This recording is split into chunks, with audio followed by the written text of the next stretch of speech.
ఆమేన్. మంచిది, చాలా సంతోషం. చిన్న వాక్యం చదువుకొని మనం ముందు ప్రార్థన చేసుకొని తర్వాత దేవుని యొక్క లేఖనాన్ని మనం చదువుకుందాం. అందరు కళ్ళు మూసుకోండి. దేవుని బిడ్డలారా కళ్ళు మూసుకొని దేవుణ్ణి అడుగుదాం. ప్రభువా, నాతో మాట్లాడయ్యా, నాతో మాట్లాడయ్యా, నాతో మాట్లాడయ్యా. నువ్వు మాట్లాడే దేవుడు అయ్యా, నువ్వు మాట తప్పని దేవుడు అయ్యా. నువ్వు మాట్లాడితే మాకు జీవం అయ్యా. అయ్యా, నీ మాటలో మృతులను సజీవులుగా మార్చగలిగిన శక్తి ఉందయ్యా. అయ్యా తండ్రి, నీ మాట ఎలాంటి పరిస్థితులనైనా అణిచివేయగలిగిన శక్తి కలిగినదయ్యా. మారా నీటిని మధురంగా మార్చగలిగిన శక్తి కలిగినది అయ్యా తండ్రి. ఎగసి పడుతున్నటువంటి గాలి తుఫాన్ను అణిచివేయగలిగిన శక్తి కలిగినది నీ మాట అయ్యా. ఈ పగటి గల సమయంలో మాతో మీరు మాట్లాడండి. మీ మాట ద్వారా మమ్మల్ని బ్రతికించండి అయ్యా. ఇక్కడ పనిచేస్తున్న ప్రతి అంధకార చీకటి క్రియలను, అల్లరి శక్తులను యేసు నామములో గర్జిస్తూ ఉన్నా. ఈ వాక్యం తండ్రి ప్రతి ఒక్కరూ తేటగా సూటిగా మీరు మాట్లాడుతూ ఉన్నప్పుడు అయ్యా, హృదయపూర్వకంగా ఆలకించగలిగిన చెవి, గ్రహింపగలిగిన మనస్సు అందరికి మీరు అనుగ్రహించి మహిమ పొందమని యేసు నామములో అడుగుచున్నాము తండ్రి. Amen. Praise the lord. Hallelujah, hallelujah. శ్రద్ధ కలిగి దేవుని మాటలు మనం ఉందాం. ఈ దేవుని బిడ్డలారా, 2వ దినవృత్తాంతాల గ్రంథము 32వ అధ్యాయము మనం ఒకసారి తీసి మనం చదువుకుందాం. 2వ దినవృత్తాంతాల గ్రంథము 32వ అధ్యాయము 1వ వచనం నుండి 8వ వచనం వరకు ఉన్నటువంటి లేఖన భాగాన్ని ఈరోజు మనం ధ్యానం చేయబోతూ ఉన్నాం. నేను ఒక 2 వచనాలు నేను చదివి వాక్యంలోనికి నేను వెళ్తాను. 5వ వచనం వరకు చదువుతున్నాను. రాజు ఇటు నమ్మకమైన చర్య చూపిన తర్వాత అశ్షూరు రాజైన సన్హెరీబు వచ్చి యూదా దేశంలో చొరబడి ప్రాకారపురముల ఎదుట దిగి వాటిని లోపరుచుకొని చూచెను. సన్హెరీబు దండెత్తి వచ్చి యెరూషలేము మీద యుద్ధము చేయని ఉద్దేశించి ఉన్నాడని హిజ్కియా చూసి పట్టణము బయటనున్న ఓటల నీళ్లను అడ్డవలనని తలచి తన అధిపతులతోనూ పరాక్రమశాలలతోనూ యోచన చేయగా వారు అతనికి సహాయము చేసింది. ప్రభుకి స్తోత్రం. హల్లెలూయా, హల్లెలూయా. దేవుని బిడ్డలారా, దీంతో పాటు మరొక లేఖన భాగాన్ని కూడా మనం జ్ఞాపకం చేసుకుందాం.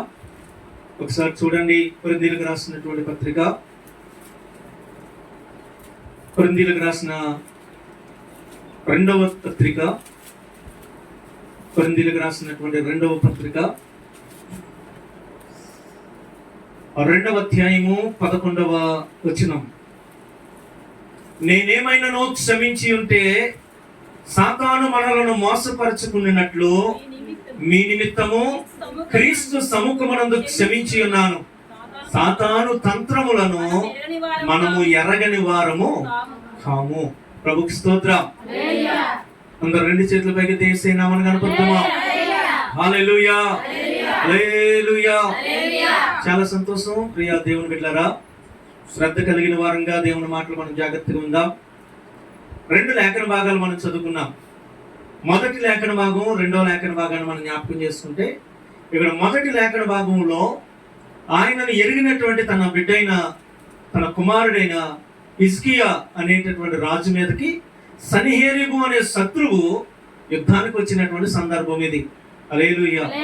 హిజ్కియా తన భక్తి జీవితాన్ని కొనసాగిస్తూ ఉన్నప్పుడు, నమ్మకంగా దేవునిలో బ్రతుకుతూ ఉన్నప్పుడు, నమ్మకంగా ప్రభు సన్నిధిలో జీవిస్తూ ఉన్నప్పుడు, కాబట్టి దేవుణ్ణి ఆరాధించడానికి ఆయన ముందుకు వెళ్తా ఉన్నప్పుడు ఆయన మీదకి యుద్ధం వచ్చింది. ఆయన మీదకి సన్హెరీబు దండెత్తి వచ్చాడు. ఎలాంటి పరిస్థితుల్లో వచ్చాడంటే, ప్రియ దేవుని బిడ్డలారా, సన్హెరీబు వచ్చి అంటాడు, ఇదిగో 2000 మంది గుర్రపు రౌతుల మీద ఎక్కించగలిగినంత సైన్యం నీకుంటే చెప్పు, నేను వారిని నీకు ఇస్తాను అన్నాడు. అంటే 2000 మంది సైన్యం లేనటువంటి, కాబట్టి గుర్రపు రౌతులను కలిగి లేనటువంటి హిజ్కియా మీదకి 185,000 మంది సైన్యాన్ని వేసుకొని ఈ యొక్క సన్హెరీబు రాజు దండెత్తి వచ్చాడు. హల్లెలూయా, ప్రభుకి స్తోత్రం చెప్పండి. దేవుని బిడ్డలారా, ఈ దండెత్తి వచ్చినటువంటి సన్హెరీబు రాజు హిజ్కియాను మట్టు పెట్టాలని, హిజ్కియా దేశాన్ని పాడు చేయాలని, యెరూషలేము పట్టణాన్ని పూర్తిగా స్వాధీనం చేసుకోవాలని ఎన్నో రకాలైనటువంటి పన్నాగాలు, తంత్రాలు, కుతంత్రాలు పన్నుకొని ఏమండి ఆయన ప్లాన్లో ఆయన వేసుకొని వచ్చాడు. అయితే 2వ లేఖన భాగాన్ని మనం చదువాం. అక్కడ పౌలు గారు అంటూ ఉన్నాడు, సాతాను తంత్రాలు మనం ఎరగని వారము కాము. మరి ఎవరి తంత్రాలు? సాతాను తంత్రాలను మనం ఎరగని వారం ఏమి కాము. మనము ఈ లోకంలో బ్రతుకుతున్నటువంటి ఈ దినాలు యుద్ధ దినాలు అని యోబు గ్రంథం 7వ అధ్యాయం 1వ వచనంలో రాయబడి ఉంటుంది. హల్లెలూయా. నరుని కాలము భూమి మీద యుద్ధ కాలము కాగా వాడి దినములు కూలివాని దినములు వంటివి కావా అని యోబు గ్రంథం 7వ అధ్యాయం 1వ వచనంలో రాయబడింది. ఈ లోకంలో మనం బ్రతుకుతున్నటువంటి ఈ రోజులు, ఈ దినాలు యుద్ధ దినాలు. హల్లెలూయా. ఎవరితో మన యుద్ధం? ఎవరితో మన యుద్ధము అంటే ఈ లోకపు మనుషులతో కాదు, ఈ లోకపు శత్రువులతో కాదు, ఆకాశ మండలం ముందున్న దురాత్మల సమూహాలతో అని దేవుని వాక్యములో ఎఫెసీ పత్రిక 6వ అధ్యాయము 10వ వచనములో భక్తుడైనటువంటి పౌలు గారు రాయించారు. దేవునికి స్తోత్రం. నేను ఎందుకు చదివించట్లేదంటే ఈ వచనాలన్నీ చదివిస్తే చాలా సమయం పడుతుంది.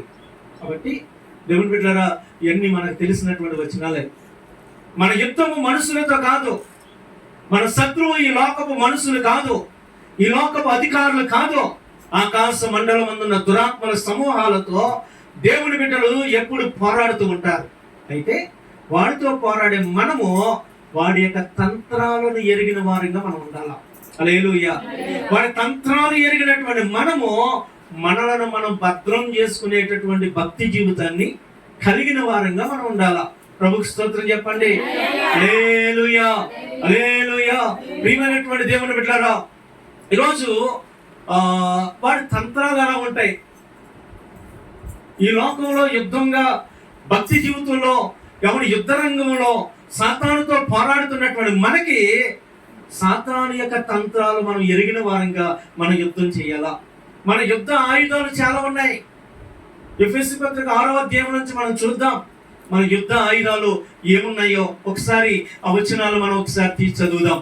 ఎఫెసీ పత్రిక 6వ అధ్యాయంలో చక్కని మాటలు భక్తుడు సంఘానికి రాస్తూ ఇట్లా వివరిస్తూ ఉంటాడు. ఏమండి, ఎఫెసీ పత్రిక 6వ అధ్యాయంలో రాయబడినటువంటి మాటల్లో చూడండి 10వ వచనం. తుదకు ప్రభువు యొక్క మహాశక్తిని బట్టి ఆయన యందు బలవంతులై ఉండి. స్తోత్రం చెప్పండి. హల్లెలూయా. నేను చదువుతున్నాను, జాగ్రత్తగా వినండి. మీరు అపవాది తంత్రములను ఎదిరించుటకు శక్తిమంతులగునట్లు దేవుడిచ్చు సర్వాంగ కవచమును ధరించుకొనండి. హల్లెలూయా. అపవాది తంత్రాలను మనం ఎరిగిన వారంగా ఉండాలి. వాడిని ఎదిరించడానికి మనకేం కావాలంట? ఆయన ఇచ్చే సర్వాంగ కవచము. అంటే ప్రతి అంగమునకు, కాబట్టి శరీరంలో ఉన్న ప్రతి భాగానికి ఒక్కొక్క కవచం కాపుదలగా ఉంటది. ఏంటి ఆ కవచాలు, ఏంటి ఆయుధాలు అంటే కింద రాస్తూ ఉంటాడు. కాబట్టి చూడండి, అనగా మనము పోరాడినది శరీరులతో కాదు, కానీ ప్రధానులతోనూ అధికారులతోనూ ప్రస్తుత అంధకార సంబంధులకు లోకనాథులతోనూ ఆకాశ మండలమందున్న దురాత్మల సమూహాలతోనూ పోరాడుచున్నాము. ప్రభుకు స్తోత్రం. ఇక్కడ రాయబడినటువంటి మాటల్లో చివరి మాట ఒకటి రాసి విడిచిపెట్టొచ్చు కదా. ఏమండి, ఏట మాట? అంధకార సంబంధులకు లేదా ఆకాశ మండలమందున్న దురాత్మల సమూహాలతో మనం పోరాడుతున్నాం అని విడిచిపెట్టొచ్చు కదా. శరీరులతో కాదన్నప్పుడు మరి పై మాటలన్నీ ఎందుకు రాశాడు? మనం పోరాడేది శరీరులతో కాదన్నాడు, మళ్ళా కింద అన్నాడు కానీ ప్రధానులతోనూ అధికారులతోనూ ప్రస్తుత అంధకార సంబంధులకు లోకనాథులు, లోకాన్ని పరిపాలించే వారితోనూ ఆకాశ మండలం అందున్న దురాత్మల సమూహాలతో మనం పోరాడుతున్నాం అన్నాడు. హల్లెలూయా. ఏమండి, ఈ దురాత్మల సమూహాలకి, లోకనాథులకి, అధికారులకు ఏంటి సంబంధం? జాగ్రత్తగా వినాలా. అర్థమవుతుందా? పరిపాలించేటటువంటి నాయకుడికి ఈ ఆకాశ మండలం ఉన్న దురాత్మల సమూహాలకి ఏంటి సంబంధం? ఏంటి సంబంధం అంటే, దేవుని బిడ్డలారా, ఎప్పుడైనా ఒక దురాత్మ ఒక వ్యక్తిని, ఒక కుటుంబాన్ని లోపరుచుకోవాలనుకున్నప్పుడు కుటుంబ యజమాని లోపరుచుకుంటది. జాగ్రత్తగా వినండి. ఒక కుటుంబాన్ని స్వాధీనం చేసుకోవాలనుకున్నప్పుడు సాతాను ఏం చేస్తుంది తెలుసా? మొట్టమొదటిగా కుటుంబ యజమాని మీద దాడి చేస్తుంది. కుటుంబ యజమాని హృదయాన్ని మారుస్తుంది. కుటుంబ యజమాని యొక్క భక్తి విధానాన్ని మారుస్తుంది, వాడిలోనికి నడిపించుకుంటది. ఎందుకంటే కుటుంబ యజమాని ఎట్లు నడిస్తే కుటుంబం అంతా అటే నడుస్తుంది. పిల్లలు ఆయన్నే అంగీకరిస్తారు, పిల్లలు తండ్రినే ఫాలో అవుతూ ఉంటారు. కాబట్టి ఒక కుటుంబాన్ని సాతాను ఏమండి ఆక్రమించాలనుకున్నప్పుడు, స్వాధీనపరచుకోవాలనుకున్నప్పుడు వాడి దాడి కుటుంబంలో మిగిలిన వారి మీద ఉండదు, యజమాని మీద ఉంటుంది. స్తోత్రం చెప్పండి. హల్లెలూయా. నేను సేవకు రాకముందు సెక్యూరిటీ సూపర్వైజర్ గా చేశాను ఏమండి జీవికే పవర్ ప్లాంట్ లో. అక్కడ మాకు ట్రైనింగ్ ఇచ్చారు. ఏంటి ట్రైనింగ్ అంటే, ఫైరింగ్ అవుతున్నప్పుడు దాన్ని ఎట్లా కంట్రోల్ చేయాలి, ఎక్కడైనా ఫైర్ జరిగిందంటే దాన్ని ఎలా కంట్రోల్ చేయాలనేది ట్రైనింగ్ ఇచ్చారు. ఆ ట్రైనింగ్లో ఈ వాటర్ పైప్ ఉంటుంది ఏమండి, దాన్ని ఆ ట్యాంక్కి కనెక్ట్ చేస్తారు. కనెక్ట్ చేసిన తర్వాత వారు టార్గెట్ చెప్తారు. ఫైర్ అవుతుంది, ఫైరింగ్ ఆర్పే టార్గెట్ అంతా కూడా మంటల మీద ఉండకూడదు, పైకి ఎగసపడే కనిపించే మంటల మీద ఉండకూడదు, కానీ దానికి మూలం ఎక్కడ ఉంది, ఆ ఫైరు ఎక్కడి నుంచి వస్తుంది, మొదట ఆ ఫైరు ఎక్కడైతే కాలిందో దాని మీద టార్గెట్ పెట్టమంటారు. ఇప్పుడు మనం మంటల మీద టార్గెట్ పెట్టామనుకో బిడ్డలారా, ఆ యొక్క ఫైర్ ఇంజిన్లో నీళ్ళు మొత్తం అయిపోయిన మంటలో కంట్రోల్ అవ్వదు. కానీ ఎక్కడైతే దాని మూలం ఉందో, ఎక్కడైతే మొదట ఫైర్ జరిగిందో, ఎక్కడైతే దానికి ఆధారం ఉందో, దాన్ని ఆధారం మీద మనం ఫైర్ చేసినప్పుడు, ఆధారం మీద మనం వాటర్ చల్లినప్పుడు అక్కడ ఆగిపోతే మంటలన్నీ ఆగిపోతాయి. హల్లెలూయా. స్తోత్రం చెప్పండి.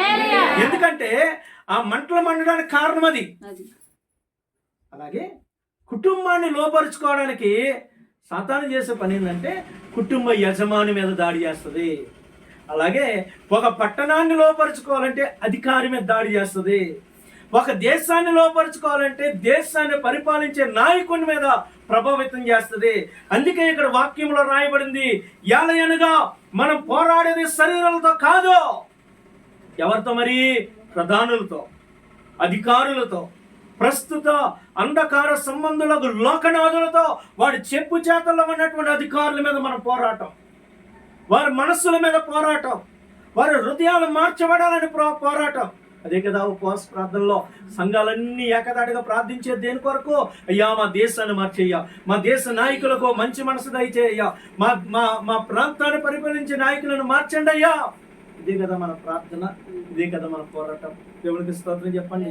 ఎందుకంటే ఆ దురాత్మలో అధికారిని చెప్పు చేతుల్లో పెట్టుకుంటే అధికారి దేశంలో విగ్రహారాధన చేయడానికి ప్రోత్సహిస్తాడు. అధికారి దేశంలో సాతాను యొక్క కుతంత్రాలను నెరవేర్చడానికి ఆయన ఒక పావుగా సాతాను అతన్ని వాడుకోవడానికి ప్రయత్నాలు చేస్తుంది. దేవునికి స్తోత్రం. కాబట్టి దేవుని బిడ్డలారా, ఉపవాస ప్రార్థనలో ఉన్నప్పుడు నీ భర్త కొరకు నువ్వు ప్రార్థన చేయాలి, కుటుంబ యజమాని కొరకు ప్రార్థన చేయాలి, మన దేశం యొక్క నాయకుల కొరకు ప్రార్థన చేయాలి, మన ప్రాంతంలో ఉన్నటువంటి నాయకుల కొరకు ప్రార్థన చేయాలి.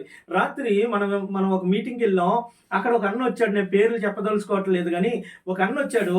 ఆయనతో మేము మాట్లాడుతూ ఉన్నప్పుడు ఒక ఆయన మొన్న విగ్రహారాధన సంబంధమైన కార్యక్రమానికి పిలిచిందంట. అతనితో అన్నాడు, ఎవయ్యా ఇక్కడ ఉన్నటువంటి వాళ్ళని నేనే దొరికాను, నీకు నేనే దొరికాను, నేను చేయనని నీకు తెలుసు కదా, అలానే ఆయన దగ్గర పొండి ఆయన దగ్గర నుండి చేస్తాడని ప్రజలందరూ నా మీద కింద కూసుకెళ్ళిపో. నువ్వు చేసిన పనికి నేను అక్కడ రావాల్సి వచ్చింది ఒక అధికారిగా. నాకు ఇష్టం లేదు చేయడం, నేను దేవుని బిడ్డగా ఉన్నాను, నాకు ఇష్టం లేదు చేయడం, కానీ నువ్వు చేసిన పనికి నేను రావాల్సి వచ్చింది అంటున్నాడు. హల్లెలూయా. ఎందుకు? అధికారి మారినప్పుడు, అధికారి మనసులో దేవుని గురించి తెలిసినప్పుడు, దేవుని బిడ్డలారా, ఎంత మాత్రం విగ్రహ సంబంధమైన కార్యకలాపాల్లో అతడు పాలు పొందడానికి ఇష్టపడ్డావు, వాటిని ప్రోత్సహించడానికి ఇష్టపడ్డావు. కాబట్టి సాతాను ఏం చేస్తుందంటే అధికారులను వాడి చెప్పు చేతుల్లో పెట్టుకోవాలని చూస్తుంది. వారి హృదయాలు మార్చి వారిని వాడి వైపుకి తిప్పుకొని వాడి కార్యక్రమాలు దేశ నాయకులతో చేయించాలని చూస్తుంది. హల్లెలూయా, హల్లెలూయా. కాబట్టి ఒక చిన్న మాట చెప్తానండి, భద్రాచలంలో జరిగేటటువంటి పూజకి మన దేశ ప్రధానమంత్రికి సంబంధం ఏముంది? ఏం లేదు. భద్రాచలంలో ఏమండి అక్కడ రాముల వారి విగ్రహాన్ని ప్రతిష్ఠిత చేస్తుంటే ఒక దేశానికి ప్రధానమంత్రి వచ్చి దగ్గర కూర్చొని పూజలు జరిగించాడు. తెలుసా మీకు? దగ్గర కూర్చొని రోజంతా పనులన్నీ వదులుకొని అక్కడ కూర్చొని పూజలు జరిగించాడు. అక్కడ జరిగినటువంటి అన్ని దినాల్లో కూడా కేంద్ర మంత్రులు వచ్చి క్యాబినెట్ పనులన్నీ వదులుకొని అక్కడికి వచ్చి పూజలు నడిపించారు. ఏమండి, చాలామంది ప్రశ్నించారు. చాలామంది రాజకీయవేత్తలు, చాలామంది సామాజికవేత్తలు ప్రశ్నలు వేశారు. నువ్వు దేశాన్ని పరిపాలించవలసిన సమయంలో ఒక మతానికి సంబంధించిన దగ్గరికి వెళ్ళి నువ్వు కూర్చొని నీ సమయాన్ని ఎందుకు వృధా చేస్తావని చాలామంది ప్రశ్నలు వేశారు. హల్లెలూయా. నేను ఎందుకు ఈ మాట చెప్తున్నాను తెలుసా? ఏమండి, ఒక పైన ఉన్నటువంటి అధికారం మీద ఎప్పుడైతే ప్రభావితం జరుగుతుందో అధికారి ప్రజలను విగ్రహారాధనలోనికి నడిపిస్తాడు, ప్రజలను భయంకరమైనటువంటి సాతాను కార్యకలాపాల్లోనికి నడిపిస్తాడు. హల్లెలూయా. కాబట్టి బిడ్డలారా, మన పోరాటము ఎవరితో? సాతానుతో. మన పోరాటము లోకనాథులతో. మన పోరాటము ఏమండి, సాతాను ఎవరినైతే ప్రభావితం చేసి వాడు అడ్డుకుంటున్నాడో వారితో. హల్లెలూయా. స్తోత్రం చెప్పండి. అయితే ఆ పోరాటంలో దేవుడు మనకి ఇచ్చినటువంటి ఆయుధాలు ఏంటో తెలుసా? ఇక్కడ రాయబడినటువంటి మాటల్లో మనం చదువుదాం.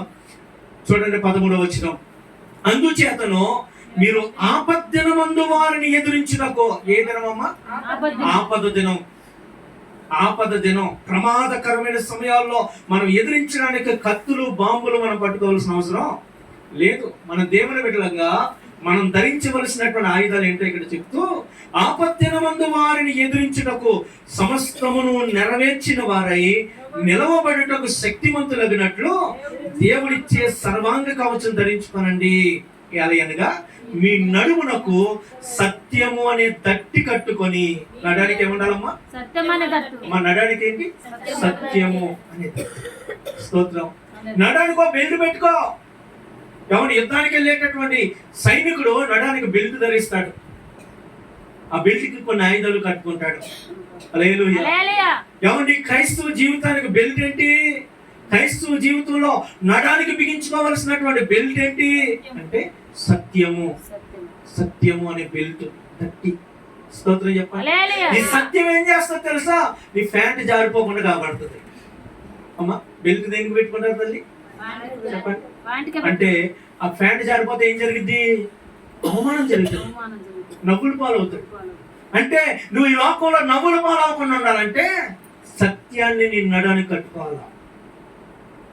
క్రైస్తవ జీవితంలో అమ్మా మనం నవ్వుల పాలు కాకుండా, మన అవమాన పాలు కాకుండా ఉండాలంటే క్రైస్తవులు ఎల్లప్పుడూ కూడా నిజమే మాట్లాడాల, సత్యమే మాట్లాడాలి. చూడండి, ఎఫెసీ పత్రికలో ఇక్కడ రాయబడినటువంటి మాటను ఒక్కసారి మనము చదువుదాం. ఒకసారి చూడండి, ఎఫెసీ పత్రిక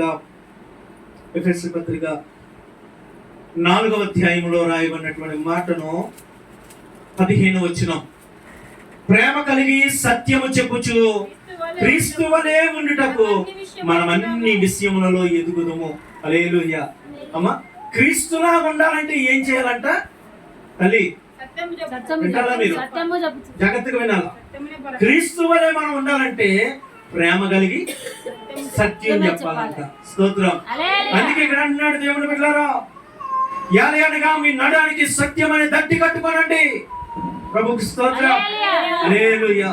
ఏమండి, నడానికి సత్యము అనే దట్టి అంటే అసలు ఏంటి? నడుము. సత్యం ఏంటి? నడుమేంటి? సత్యం ఏంటి? యోహాను సువార్త 17వ అధ్యాయం 17వ వచనంలో రాయబడి ఉంటుంది, అయ్యా సత్యమందు వారిని ప్రతిష్ఠిత చేయము, నీ వాక్యమే సత్యము అన్నాడు దేవుడు. ప్రభుకి స్తోత్రం. అవండి ఏంటంట? ఆయన వాక్యమే సత్యము. హల్లెలూయా. మరి నడుమేంటి? 1 పేతురు పత్రికలో రాయబడిద్ది అన్నమాట. ఏంటి ఆ నడుము? ఏంటి ఆ నడుము? ఒకసారి చూడండి, 1 పేతురు పత్రిక 1వ అధ్యాయం 13వ వచనంలో, కాబట్టి మీ మనస్సు అనే నడుము కట్టుకొని. ఏంటి ఆ నడుము? ఏంటి నడుమేంటి? మనస్సు అనే నడానికి సత్యం అనే దట్టి అంటే వాక్యం అనే దట్టిని కట్టుకోవాలంట. హల్లెలూయా. నీ మనస్సులో ఎప్పుడైతే వాక్యం ఉంటుందో నీ నోటంట దేవుని యొక్క మాటలు వస్తాయి, సత్యమైనటువంటి మాటలు వస్తాయి. హల్లెలూయా. ఎందుకంటే మత్తయి సువార్తలో రాయబడింది, మనస్సు నిండిన దానిని బట్టి నోరు మాట్లాడుతుంది. ప్రభుకి స్తోత్రం.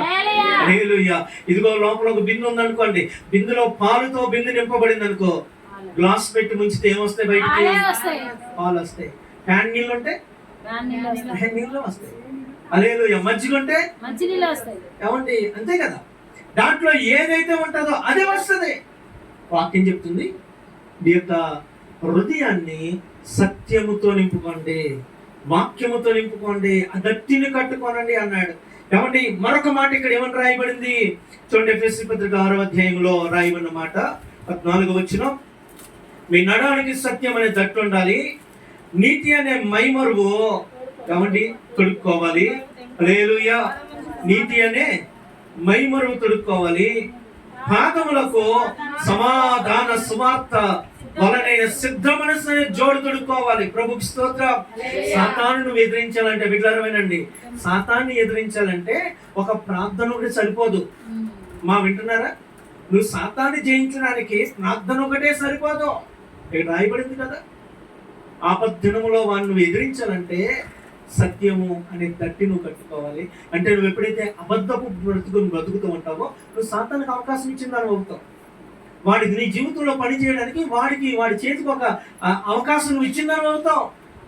నువ్వు అబద్ధాలు ఆడుతున్నావంటే, సత్యం మాట్లాడట్లేదంటే నువ్వు సాతాను యొక్క చేరువలో ఉన్నావు. వాడికి నువ్వు హెల్ప్ చేస్తున్నావు నీ జీవితాన్ని పాడు చేయడానికి, నీ కుటుంబాన్ని పాడు చేయబడడానికి నువ్వు వాడికి హెల్ప్ చేస్తున్నావు. హల్లెలూయా. రెండవది నీతి అనే మైమరువు. ఏమండి నీతి కలిగినటువంటి జీవితం మనకు ఉండాలి. ప్రాణం పోయిన నీతిగానే బ్రతకాల. హల్లెలూయా. నీతి తప్పినటువంటి పనులు చేయడానికి వీల్లేదు. తర్వాత నీ పాదాలకి చెప్పులు వేసుకోవాలి. ఏంటా చెప్పులు? సిద్ధ మనసు అనే చెప్పులు. దేనికి సిద్ధ మనసు? సువార్త వలన, సువార్త ప్రకటించడానికి, దేవుని మాటలు చెప్పడానికి నీ పాదాలకి చెప్పులు వేసుకోవాలి. హల్లెలూయా. గట్టిగా స్తోత్రం చెప్తామా? వింటున్నారా? ఏమండి సువార్త నీ పాదాలకి చెప్పులతో ఎందుకు పోల్చాడు? నీ పాదాలకి చెప్పులతో ఎందుకు పోల్చాడంటే నువ్వు ఎక్కడికి వెళ్ళాలనుకున్నా ముందు ఏం వేసుకుని బయలుదేరుతావు? చెప్పండి. చెప్పులు వేసుకుని బయలుదేరుతావు. అంటే ఇక్కడ అర్థం ఏంటంటే సాతాను ఎదిరించాలంటే నువ్వు ఏ ప్లేస్కి వెళ్ళినా, ఏ ప్రాంతానికి వెళ్ళినా, ఏ స్థలానికి వెళ్ళినా అక్కడ నువ్వు దేవుని కోసం సువార్త చెప్పాలి. స్తోత్రం చెప్పండి. నువ్వు ఫంక్షన్కి వెళ్ళు, పెళ్లికి వెళ్ళు, ఇంక ఏ కార్యక్రమానికి వెళ్ళకు, ప్రయాణంలో ఉండి ఎక్కడైనా ఉండో, పనికి వెళ్ళు, ఉద్యోగానికి వెళ్ళి ఎక్కడికైనా వెళ్ళు, అక్కడ నువ్వు సువార్త ప్రకటించాలా. ఆ చెప్పులు నీ పాదాలకు ఎప్పుడు ఉండాలా. స్తోత్రం చెప్పండి, గట్టిగా చెప్పండి. హల్లెలూయా, హల్లెలూయా. ఇవన్నీ గాక విశ్వాసం అనే డాలు పట్టుకోనండి. దేనికి? విశ్వాసం అనే ఏముండాలంటే మనకి డాల్ అంటే ఏంటి? డాల్ అంటే తెలుసమ్మా? డాలు. యుద్ధంలో డాలు ఉపయోగిస్తారు తెలుసా? ఎలా ఉంటది అది? ఎంత ఉంటది అది? చిన్నదే ఉంటది, చిన్నది గింత ఉంటది. కానీ అది ఏం చేస్తుందంట? సాతాను యొక్క అగ్ని బాణములు, దుష్టుని బాణాలు ఆర్పడానికి ఈ డాల్ ఉపయోగపడుతుంది. స్తోత్రం చెప్పండి. హల్లెలూయా. గట్టిగా స్తోత్రం చెప్తామా? హల్లెలూయా. విశ్వాసం అనే డాల్ ఏం చేస్తుందంటే సాతాను వేసే అగ్ని బాణాలను నువ్వు అడ్డుకోవడానికి, నిన్ను నువ్వు కాపాడుకోవడానికి ఉపయోగపడుతుంది. ప్రభుకి స్తోత్రం. తర్వాత ఇంకా ఏంటి? రక్షణ అనే శిరస్నానము. అమ్మా ఏంటి?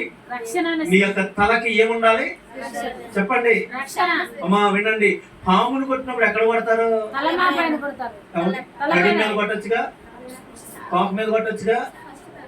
ఎక్కడ కొడతారు? ఎందుకు కొడతారు? కాళ్ళ మీద కొడితే చచ్చిపోద్ది. సాతాను కూడా నీ తలకి టార్గెట్ చేస్తాడు. వినండి, నీ తలకు టార్గెట్ చేసినప్పుడు ఆ యొక్క టార్గెట్ నువ్వు తప్పించుకోవాలంటే నీకు ఏముండాలి తెలుసా? రక్షణ ఉండాలి. ఏంటమ్మా? రక్షణ. ఎందుకంటే శరీరంలో ఎక్కడ కొట్టినా నువ్వు సావు, అవయవం పోద్దంటే, ఒక చిన్న పార్ట్ పోద్ది. అదే తల మీద అయితే ప్రాణం పోతాయి. రక్షణ ఏం చేస్తుందంటే, బాప్తిస్మం ఏం చేస్తుందంటే నీ జీవితాన్ని సాతాను దాడి నుంచి రక్షిస్తుంది, కాపాడుతుంది. హల్లెలూయా. నీకు రక్షణ లేనంటే సాతాను వచ్చి నీ తల మీద దాడి చేసినప్పుడు నీకు కవచం లేనట్టే. ఇప్పుడు హెల్మెట్ లేకుండా ప్రయాణం చేయొద్దని ఎక్కడికక్కడ ట్రాఫిక్ పోలీసులు ఏమండి రూల్స్ ఉన్నాయి. ఎందుకని? నువ్వు హెల్మెట్ పెట్టుకుంటే ఆయనకి ఏమైనా వస్తుందా? ఆ పోలీసు ఆయనకి ఏమైనా వస్తుందా? రాదు. నువ్వు హెల్మెట్ ధరించుకుంటే నీకే రక్షణ, నీ కుటుంబానికి కాపుదల, నీ తలకి కాపుదల, నీ ప్రాణానికి కాపుదల. హల్లెలూయా. అలాగే రక్షణ అనేది నువ్వు ధరించుకుంటే సంఘానికి ఏమి రాదో, సమాజానికి ఏమి రాదో, నీకేముంటది దేవుని కాపుదల. సాతాను నీ తల మీద చేసే దాడిని నువ్వు అడ్డుకోవాలంటే రక్షణ అనే శిరస్త్రాణము, హెల్మెట్ నువ్వు ధరించాలి. ప్రభుత్వ స్తోత్రం చెప్తామా? హల్లెలూయా. క్రికెట్ ఆడుతూ ఉన్నప్పుడు ఒకనొక సమయంలో ఒక ఆయన ఎవండి బ్యాటింగ్ చేసి ఆయన పైన హెల్మెట్ లేకుండా ఆడాడు, తలకు తగిలింది, చచ్చిపోయాడు, స్పాట్ లో చచ్చిపోయాడు. మరొక ఆయన హెల్మెట్ తో ఆడుతున్నప్పుడు బంతి వచ్చి తగలగానే ఇక్కడ గ్రిల్స్ ఉంటాయి, గ్రిల్స్ ఉంటాయి. ఆ గ్రిల్స్ చూసుకొని వచ్చి ఇక్కడ ముక్కుకి తగిలింది కానీ జస్ట్ కొంచెం లైట్ గా బ్లడ్ వచ్చిందని చావలా. హెల్మెట్ ఏం చేస్తుంది? ప్రాణం కాపాడింది. అలాగే రక్షణ కూడా నీ జీవితాన్ని కాపాడుతుంది. కాబట్టి ఒక మాటను చదువుదాం. మొదటి యోహాను పత్రికలో అద్భుతమైన మాట. రక్షణ ఎంత ప్రాముఖ్యమైనదో, ఎంత అద్భుతమైనటువంటి శక్తి కలిగిందో మనకి ఇక్కడ మొదటి యోహాను పత్రిక 5వ అధ్యాయము 18వ వచనంలో రాయబడి ఉంటది. దేవుని మూలంగా పుట్టి ఉన్నవాడెవడును పాపము చేయడని ఎరుగుదము. దేవుని మూలంగా పుట్టినవాడు తన్ను భద్రము చేసుకున్నాను కనుక దుష్టుడు వాణిని ముట్టడు. ప్రభు స్తోత్రం చెప్పండి. ఇట్లా విన్నారా అమ్మా? 18వ వచనం ఇంక తిప్పగా నా వైపు చూడండి. దుష్టుడిని నువ్వు ముట్టలేడంట. ఎప్పుడు? నువ్వు దేవుని మూలంగా పుట్టినప్పుడు. ప్రభుకు స్తోత్రం. దేవుని మూలంగా పుట్టడం అంటే యోహాను సువార్త 3వ అధ్యాయంలో ఇదే భక్తుడు అక్కడ రాస్తూ ఉంటాడు.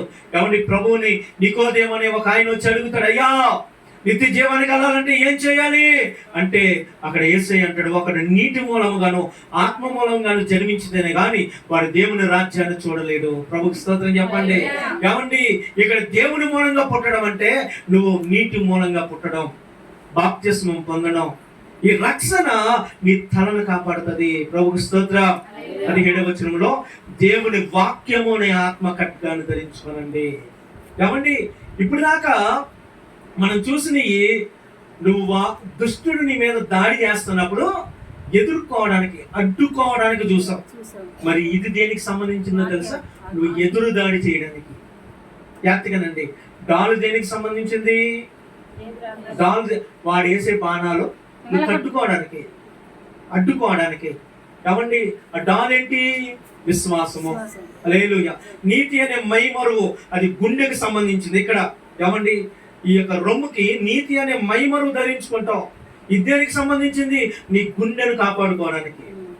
ఏమంటే ఇక్కడ విలువైనటువంటి ఆర్గన్స్ ఉన్నాయి, విలువైనటువంటి అవయవాలు ఉన్నాయి. వీటిని కాపాడుకోవాలంటే నీతి ఉండాలి నీలో.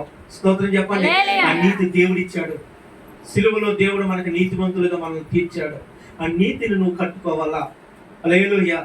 తర్వాత దేవుని బిడ్డలారా, సువార్త వలన సిద్ధ మనసు అనే పాదాలకి చెప్పులో అవి నీ పాదాలను కాపాడతాయి. ఏమండి కింద ఉన్నటువంటి భయంకరమైనటువంటి ఆ యొక్క ముళ్ళు గాని రాళ్ళు గాని ఏది తగలకుండా నీ పాదాలని కాపాడతాయి. ప్రభుకి స్తోత్రం చెప్తామా? కాబట్టి ఈ శిరస్నానానికి ఈ యొక్క హెల్మెట్ నీ తలను కాపాడేది. ఇవన్నీ కూడా నిన్ను నువ్వు కాపాడుకోవడానికి. మరి సాతాను మీద దాడి చేయడానికి ఏంటి? ఇది ఇక్కడ రాయబడింది. ఏమండి వాక్యము అనే ఆత్మ ఖడ్గం. ప్రభుకి స్తోత్రం చెప్పండి.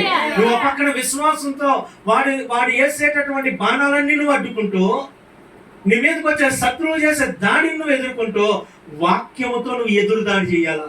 స్తోత్రం చెప్పండి. దేనితో? వాక్యముతో. ఈరోజు చాలా మంది ప్రార్థన చేసే అంత సమయం వాక్యం చదవట్లేదు, వాక్యానికి అంత ప్రాముఖ్యత ఇవ్వట్లేదు.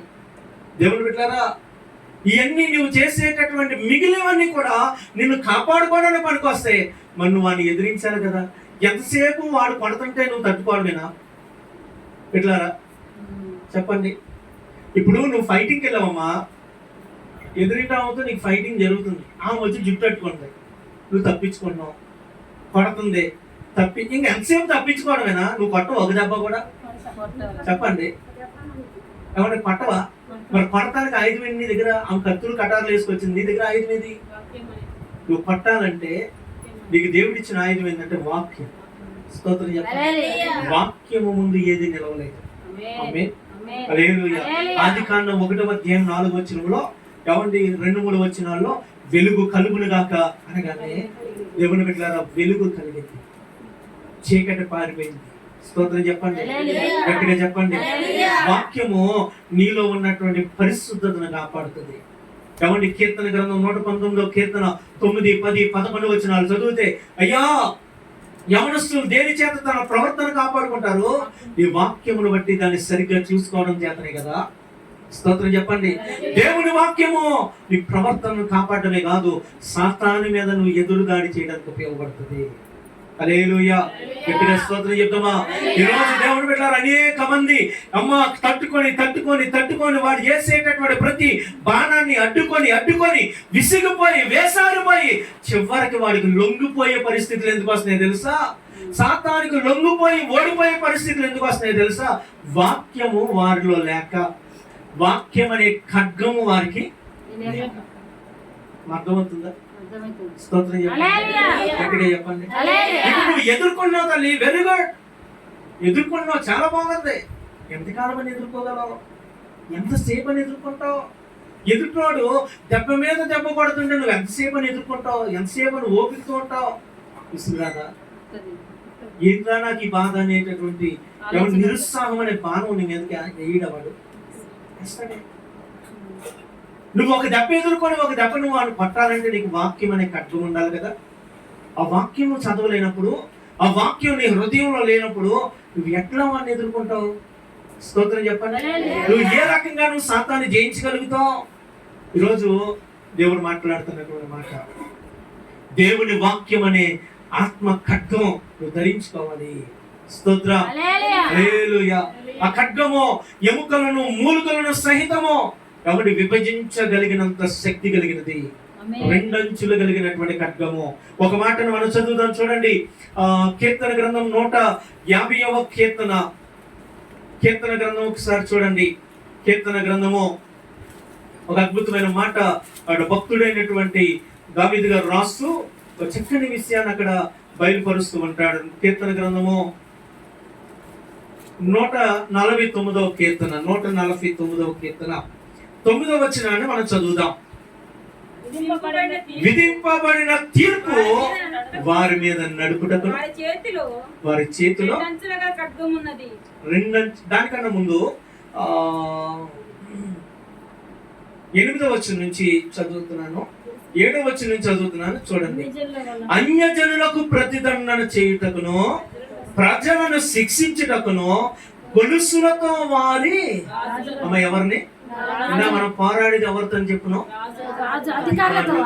రాజులతో, ఆకాశ మండలమందున దురాత్మల సమూహాలతో, ఈ లోక ప్రధానులతో మనం పోరాడుతున్నాం. ఆ రాజులను నువ్వు గొలుసులతో బంధించాలంటే, ఏమండి ప్రతిదండన నువ్వు చెయ్యాలంటే, విధింపబడిన తీర్పు వారి మీదకి రావాలంటే వారి చేతిలో ఏముండాలి? రెండంచులు కలిగిన ఖడ్గం. స్తోత్రం చెప్పండి. ఏంటి రెండంచులుగా ఖడ్గం? దేవుని వాక్యం. దేవుని వాక్యం నీ మీద ఉన్నప్పుడు బలవంతులను నువ్వు బంధించగలుగుతావు. స్తోత్రం చెప్పండి. అధికారులను బంధించగలుగుతావు. నువ్వు ప్రకటిస్తూ ఉన్నప్పుడు ఏమండి మరణం నీ ముందు ఓడిపోద్ది, వ్యాధులు నీ ముందు ఓడిపోతాయి, ఈ లోక సంబంధమైనటువంటి దురాత్మల సమూహాలు నీ ముందు ఓడిపోతాయి. హల్లెలూయా. నువ్వు వాడి మీద ఎదురు దాడి చేయగలిగింది దేవుని వాక్యం మాత్రమే. ఎగ్జాంపుల్ గా మీకు ఒక చిన్న విషయాన్ని జ్ఞాపకం చేస్తాను బిడ్డలారా, జాగ్రత్తగా వినండి, శ్రద్ధగా వినండి. ప్రభు స్తోత్రం చెప్దామా? హల్లెలూయా. ఏమని యేసు ప్రభు 40 దినాలు ఉపవాసం ఉన్నాడు. మత్తయి సువార్త 4వ అధ్యాయంలో ఉంటది, లూకా సువార్త 4వ అధ్యాయంలో ఉంటది, మార్కు సువార్త 1వ అధ్యాయంలో కూడా దీని గురించినటువంటి మాటలు రాయబడి ఉంటాయి. హల్లెలూయా. ఈ 40 దినాలు ఉపవాసం ఉన్న తర్వాత సాతాను వచ్చి ఆయనను శోధించడం మొదలెట్టింది. అవునండి, అవునా కదా? సాతాను వచ్చింది, శోధిస్తా ఉంది. ఇప్పుడు సాతాను శోధనను ఈయన తట్టుకుంటూ దాని మీద ఎదురు దాడి చేస్తున్నాడు. దేంతో చేస్తున్నాడు? వాక్యంతో. ఇదిగో రాళ్ళను రొట్టెలుగా చేసుకొని తిన్నాను. కానీ ఇప్పుడు సాతాను ఆల్రెడీ ఒక బాణం వేశాడు, అది ఎదుర్కొన్నాడు విశ్వాసంతో. ఇప్పుడు వాడి మీద దాడి చేయాలా? దానికి యేసు ప్రభు వాక్యంతో దాడి చేశాడు. ఏంటి ఆ దాడి? మనుషుడు రొట్టె వలన మాత్రమే కాదు, దేవుని నోట నుండి వచ్చే ప్రతి మాట వలన బ్రతుకునని లేఖనం చెప్తుంది అని వాక్యాన్ని ఎత్తుబట్టి దాడి చేశాడు. స్తోత్రం చెప్పండి, గట్టిగా చెప్పండి. తర్వాత రెండోది అన్నాడు, ఓహో నువ్వు వాక్యంతో నా మీదకి వస్తావా, నేను కూడా వాక్యంతో నీ మీద దాడి చేస్తానని సాతాను వాక్యం పట్టుకొని వచ్చాడు. ఏమండి, దేవాలయం మీదకి తీసుకొని పోయి అక్కడి నుంచి అన్నాడు, మరి కీర్తన 91 కీర్తనలు ఏమనుంది, నీ పాదాలకు రాయి తగలకుండా దేవదూతలు ఎత్తు పట్టుకుంటారని రాయబడింది కదా, నువ్వు దేవుని కుమారుడు అయితే ఇక్కడి నుంచి దూకు. మరి వాక్యం ఉంది కదా, మరి ఆ వాక్యం నేను కాపాడుతుందో చూద్దాం అంట. ఏమండి, వాక్యం నువ్వు పట్టుకుంటే సాతాను ఏం చేస్తుందమ్మా, అదే వాక్యాన్ని పట్టుకుని నీ మీద దాడి చేయడానికి ముందుకు వచ్చింది. అప్పుడు యేసుప్రభు ఏమన్నాడు, హల్లెలూయా, నీ ప్రభువుని శోధింపవలెను అని మరొక చోట అంటే, అరే పొరపాటులో పడిపోతే దేవదూతలు వస్తారు కానీ ఆయనను శోధించడానికి నువ్వు ఏ కార్యం చేయొద్దని వాక్యంలో చెప్పిందని మరలా వాక్యంలోంచి దాడి చేశాడు. స్తోత్రం చెప్పండి, హల్లెలూయా. అర్థమవుతుందా? జరిగిద్దా జరగదా చూద్దాం. ఇది మనం క్రైస్తవ భక్తి జీవితం, దేవుని శోధించడం. అది నువ్వు శోధించకూడదు. జరిగిద్దా జరగదా, అవుతుందా అవదా, దేవుని యొక్క బలాన్ని, దేవుని యొక్క శక్తిని నువ్వు నేను పరిశీలన చేసేంత భక్తి, అంత శక్తి మనకి లేదు. నీ ప్రభువుని శోధింపవలదో అని వాక్యంలో రాయబడింది. అపవాది అన్నాడు.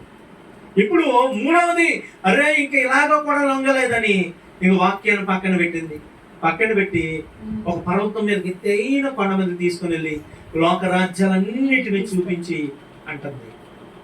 ఏమంటుంది, ఒక్కసారి నా కాళ్ళకి మొక్కితే ఇదంతా నీకు ఇచ్చేస్తాను, అధికారం అంతా నీకు ఇచ్చేస్తాను అన్నప్పుడు యేసయ్య మరలా వాక్యంలోంచి మాట్లాడాడు. జాగ్రత్తగానండి, మరలా వాక్యంలోంచి ఏమన్నాడు తెలుసా, నీ దేవుడైన ప్రభువుకు మాత్రం మొక్కి ఆయనను మాత్రం సేవింపవాలని నిర్గమకాండం 20వ అధ్యాయంలో రాయబడింది కదా. లేఖనం చెప్తుంది కదా, ఆయనకే మొక్కాలి కానీ ఎవ్వడి కాళ్ళకు నువ్వు మొక్కడానికి వీల్లేదని వాక్యం చెప్తుంది కదా. అన్నప్పుడు ఇక అపవాది తట్టుకోలేకపోయింది. అమ్మ, వాడు దాడి చేస్తున్నాడు, యేసుక్రీస్తు ప్రతి దాడి చేస్తున్నాడు. దేనితో? వాక్యముతో ప్రతి దాడి చేస్తా ఉన్నప్పుడు అపవాది ఆయనను వదిలి పారిపోయిందంట. ప్రభువుకి స్తోత్రం చెప్పండి. ఈరోజు సాతానుని మీద దాడి చేస్తున్నప్పుడు నువ్వు ప్రతి దాడి చెయ్యాలి. దాని కొరకు దేవుడు మనకి ఇచ్చిన ఆయుధమే దేవుని వాక్యం. హల్లెలూయా. పిల్లరా, ఈరోజు నువ్వు ఎంత సమయం వాక్యాన్ని చదువుతున్నావో నాకు తెలియదు, ఎంతసేపు దేవుని వాక్యం చదువుతున్నావో నాకు తెలియదు. హల్లెలూయా. కొంతమందికి దేవుడు అంటే భయం ఉంటది, దేవుడు అంటే విశ్వాసం కూడా ఉంటది. హల్లెలూయా. దేవుడి దగ్గర ఎలా నడవాలో మంచి నడవడిక కూడా ఉంటది, కానీ వారి మనసులో వాక్యం ఉండదు, వారి హృదయంలో వాక్యం ఉండదు. హల్లెలూయా. నీకు విషయం తెలుసా, అపవాది నీకన్నా ఎక్కువ భయపడుతుంది దేవునికి. తెలుసా? చూడండి, యాకోబు పత్రికల మాట ఒకసారి మనం చదువుతాం. అమ్మా అన్నవా, ఏం చేస్తుంది అపవాది? దేవునికి భయపడుతుంది. ఎంత భయపడుతుంది? నీకన్నా ఎక్కువ. స్తోత్రం చెప్పండి, గట్టిగా చెప్పండి. హల్లెలూయా. గట్టిగా దేవునికి స్తోత్రం చెప్దామా? చూడండి బిడ్డలారా, యాకోబు రాసినటువంటి పత్రికలో 2వ అధ్యాయము 19వ వచనంలో ఒక అద్భుతమైన మాట రాయబడింది. అమ్మా, దేవుడు ఒక్కడే అని నువ్వు నమ్ముతున్నావు. ఓ సూపర్, వెరీ గుడ్. అలా నమ్మడం మంచిదే. దెయ్యాలు కూడా. ఇంక దెయ్యానికి నీకు తేడా ఏంటి? నువ్వు నమ్ముతున్నావు, చెప్పండి, నువ్వు నమ్ముతున్నావు, దెయ్యాలు. ఇంకా విషయం ఏంటంటే, ఏమండి, అలాగ నమ్మడం మంచిదే. దెయ్యాలు నమ్మి ఏం చేస్తున్నాయంట? గడగడ గడగడ గడగడ ఉడుకుతున్నాయంట. అంటే నువ్వు దేవుడిని నమ్ముతున్నావు కానీ నీకు భయం లేదు, అవి నమ్మి మరీ భయపడుతున్నాయి. ఇక నీకు దానికి తేడా ఏంటి? తేడా కనబడాలా? ఏంటా తేడా అంటే, నీ హృదయంలో వాక్యం ఉండాలా. స్తోత్రం చెప్పండి. అమ్మా, వింటున్నారా? నీ హృదయంలో వాక్యం ఉండాలి, ఆ వాక్యం నీ క్రియల్లో కనబడాలా. స్తోత్రం, హల్లెలూయా. నీ క్రియల్లో దేవుని వాక్యం కనబడాలి. ఆమేన్, హల్లెలూయా. దేవుని బిడ్డలారా, చూద్దాం చివరి ఆయుధాన్ని ప్రభు ఇచ్చినటువంటి చివరి ఆయుధం ఏంటి? ఈ యొక్క ఎఫెసీ పత్రిక 6వ అధ్యాయము 18వ వచనంలో రాయబడిన మాట, ఆత్మ వలన ప్రతి సమయమందును ప్రతి విధమైన ప్రార్థనను విజ్ఞాపనమును చేయించు ఆ విషయమై సమస్త పరిశుద్ధుల నిమిత్తమును పూర్ణమైన పట్టుదలతో విజ్ఞాపన చేయొచ్చు. మెలకువగా ప్రభుకి స్తోత్రం చెప్పండి. హల్లెలూయా. చివరి ఆయుధం ఏంటి తెలుసా? ప్రార్థన. హల్లెలూయా. ప్రార్థన, విజ్ఞానం. వీటన్నిటిలో కూడా దాడి చేయడానికి దేవుడు మనకి ఇచ్చినటువంటి ఒకే ఒక ఆయుధం వాక్యం. దేవుని బిడ్డలారా, ఈ యొక్క ఆయుధాలు దేవుడు మనం కాపాడుకోవడానికి ఇచ్చాడు. సాతాను యొక్క తంత్రాలు ఎరిగినటువంటి మనము వాడి మీద ప్రతిదాడి చేయాలంటే మొదట ఈ ఆయుధాలన్నీ మనం ధరించుకొని సిద్ధంగా ఉండాలి. అర్థమవుతుందా? సిద్ధంగా ఉండాలి. ఇప్పుడు మొన్నటిదాకా పిల్లలకి ఎగ్జామ్స్ జరిగినాయి. వాళ్ళు ఎగ్జామ్కి వెళ్ళాలంటే ఎలాగెళ్ళాలి అమ్మా? ఎలాగెళ్ళాలి? బస్సు ఎక్కినాక హాల్ టికెట్ చూసుకోవాలా? బస్సు ఎక్కిన తర్వాత అది హాల్ టికెట్ తెచ్చానా లేదని అప్పుడు చూసుకుంటే చెప్పండి, ఎగ్జామ్ రాయనిస్తాడా? ఎగ్జామ్ టయానికి చేరగలుగుతుందా? నువ్వు బస్సు ఎక్కక ముందే, ఎగ్జామ్ హాల్కి వెళ్ళక ముందే దానికి అవసరమైనవన్నీ నీ దగ్గర ఉన్నాయో లేదో నువ్వు చూసుకున్నప్పుడు అడుగులు ముందుకు వెయ్యాలి. ప్రభుకి స్తోత్రం. అలాగే దేవుని బిడ్డలారా, అపవాది తంత్రాలు ఎరిగిన మనం వాడిని ఎదుర్కోవడానికి, అడ్డగించడానికి, వాడిని జయించడానికి ముందుగా ఇవన్నిటిని నువ్వు ధరించుకోవాలా. ప్రభుకి స్తోత్రం. హల్లెలూయా. అయితే దేవుని బిడ్డలారా, సాతాను ఎలా మన మీదకి వస్తాడు? ఇప్పుడు ఇవన్నీ ధరించుకున్న మన మీదకి, లేదా ఏమండి దేవుని పిల్లలైనటువంటి వారి మీదకి సాతాను చేసే దాడి ఎలా ఉంటది? కొన్ని విషయాలు నేను మీ ముందు పెట్టాలని ఆశపడుతున్నాను. చూడండి, 2వ దినవృత్తాంతాల్లో మనం చదివిన వాక్యంలోకి మనం వెళ్దాం. 2వ దినవృత్తాంతాలు 32వ అధ్యాయంలో ఏమంటే 1 నుంచి 3 వచనాల్లో రాయబడినటువంటి మాటలను ఒకసారి జ్ఞాపకం చేస్తాను, జాగ్రత్తగా వినండి. 2వ దినవృత్తాంతాలు 32వ అధ్యాయము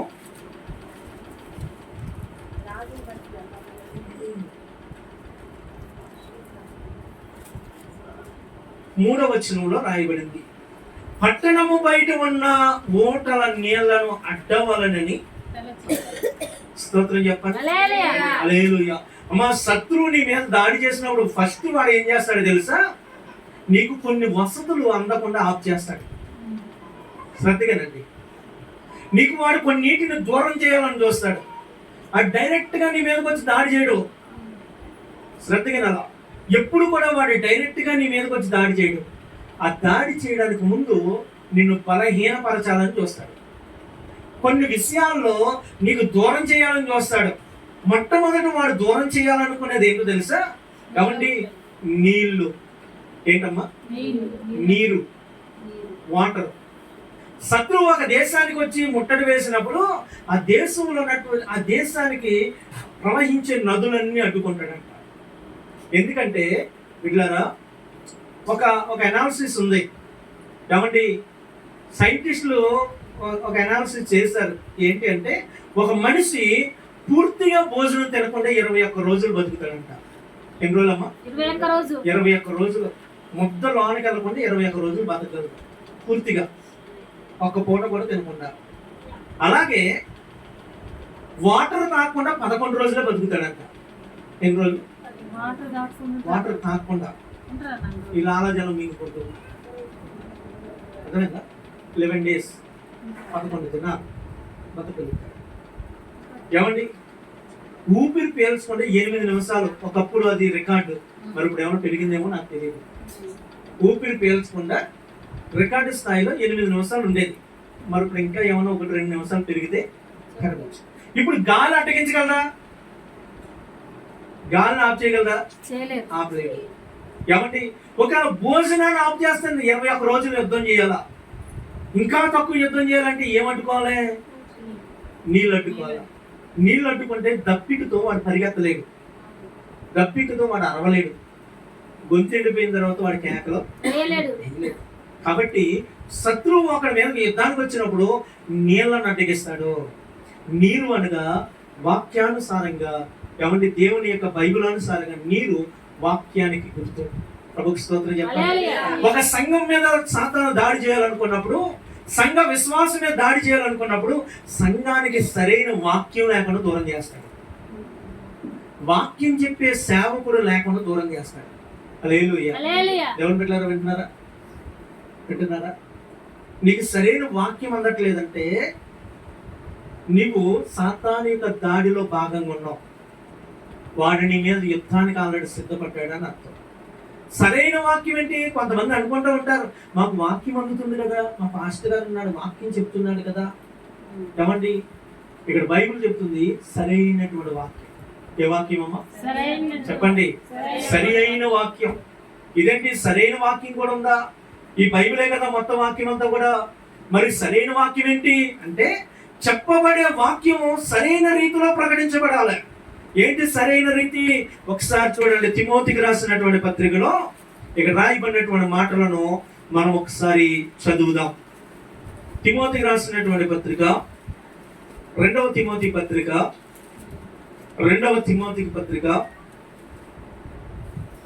2వ అధ్యాయము 15వ వచనం.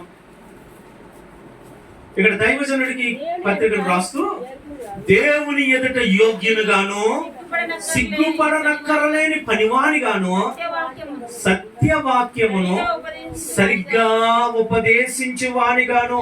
అక్కడ ఉపదేశించువానిగాను అనే దగ్గర 3వ నెంబర్ వేసి ఫుట్ నోట్ లో రాయబడి ఉంటది, సరిగ్గా విభజించువానిగా. స్తోత్రం చెప్పండి అమ్మ. సత్యవాక్యం, ఇదంతా సత్యవాక్యమే. ఈ వాక్యం సేవకుడు ఎలాగ విభజించాలి, ఎలాగ ఉపదేశించాలంట? విభజించి. టైలర్ దగ్గరికి వెళ్తావు, టైలర్ దగ్గరికి వెళ్తావు, అది లేడీస్ టైలర్ అయినా అవ్వచ్చు, జెంట్స్ టైలర్ అయినా అవ్వచ్చు. నువ్వు వెళ్తావు డ్రెస్ కుట్టించుకోవాలని, మెటీరియల్ కొనుక్కున్నావు, 5,000 మెటీరియల్, 5,000 కాస్ట్, మంచిగా అబ్బా సూపర్ ఉన్న మెటీరియల్ చూడడానికి టైలర్ దగ్గరికి వెళ్తావు. వెళ్ళి ఆవిడకి ఇస్తావు. ఆవిడ ఏం చేస్తుంది? డ్రెస్ కుట్టాలంటే చెప్పండి అమ్మా, కొలతలు తీసుకుంది, తర్వాత ఏం చేస్తుంది? కట్ చేస్తుంది. ఇప్పుడు ఆ డ్రెస్ కట్టింగ్ సరిగా చేయలేదు అనుకో, చెప్పండి, డ్రెస్ కటింగ్ సరిగా చేయరా, 5,000 రూపాయలు కదా, అవునే కదా, నువ్వు వేసుకోవడానికి పనికిరాదు. అది ఎంత కాస్ట్లీ మెటీరియల్ అయినా, ఎంత విలువ కలిగిందైనా సరిగ్గా విభజించకపోతే ఎందుకు పనికిరాదు. ఇక్కడ వాక్యంలో దైవజనుడితో దేవుడు చెప్తున్నాడు, ఒక సేవకుడు వాక్యాన్ని ప్రకటించాలంటే వాక్యాన్ని సరిగ్గా విభజించాలి. నోటుకొచ్చిందల్లా కలపకూడదు. హల్లెలూయా. ఆ సత్య వాక్యము, విభజించబడే వాక్యాన్ని రోజు సంఘానికి సాతాను దూరం చేస్తున్నాడు. సరిగ్గా విభజించలేనటువంటి సోమరితనంలోనికి సేవకులను నెట్టేస్తున్నాడు. హల్లెలూయా. కాబట్టి సేవకుడు సిద్ధపాటు లేనోడి కింద సంఘం ముందు నిలబడుతున్నాడు. నోటుకొచ్చిన మాటలలో వాళ్ళకి ప్రకటిస్తూ ఉన్నాడు. 4 పిట్ట కథలు చెప్తున్నాడు, 4 రాజకీయ విషయాలు చెప్తున్నాడు, 4 ఆ విషయాలు ఈ విషయాలు చెప్పి వాక్యాన్ని ముగించే స్థితి ఎన్ని సంఘాల్లో లేదు, ఎంతమంది సేవకుల్లో లేదు. దేవుని బిడ్డలారా, ఏమండి, వారు నమ్ముకున్న దేవుడు మాట్లాడ్డా మాట్లాడతారు. కానీ నేటి కాలంలో సేవకుడికి సైడ్ బిజినెస్లు ఎక్కువైపోయినాయి. హల్లెలూయా. వాక్యం ప్రకటించవలసిన సేవకుడు ఏమండి ఏ సిద్ధపాటు లేకుండా వచ్చి సంఘం ముందు నిలబడుతున్నాడు. స్తోత్రం చెప్పండి. అదేంటన్నా, నువ్వు నిలబడు, మాట్లాడు, వాడు దేవుడు కానీ మీరు కాదు కదా అని వాక్యంలో దేవుడు అన్నాడు కదా. ఆ వాక్యం పట్టుకొని నిలబడుతున్నారేమో. అక్కడ అన్నది అందుకు కాదు, అరే నువ్వు సిద్ధపాటు లేకుండా సంఘం ముందు నిలబడు, నేను మాట్లాడతానని అక్కడ ఎక్కడ దేవుడు చెప్పలా. ఆ వాక్యం దేనికో తెలుసా? నువ్వు అధికారుల దగ్గరికి వెళ్ళినప్పుడు, నిన్ను శ్రమల పాలు చేయడానికి జైలుకు ఈడ్చినప్పుడు, కోర్టుల మధ్యకి ఈడ్చినప్పుడు నువ్వు భయపడద్దు. ఆ సమయంలో అక్కడ జ్ఞానయుక్తంగా నువ్వు ఎలా మాట్లాడాలో నేను చెప్తానన్నాడు. అంతేగాని నువ్వు నా సంఘంలోనికి వెళ్ళినప్పుడు సిద్ధపాటు లేకుండా వెళ్ళి నిలబడని దేవుడు ఎక్కడ చెప్పలేదు. ప్రభుకి స్తోత్రం చెప్పండి. వాక్యం చెప్తుంది, సాతాను నీళ్ళను అడ్డుకుంటాడు. నీరు అనగా వాక్యం.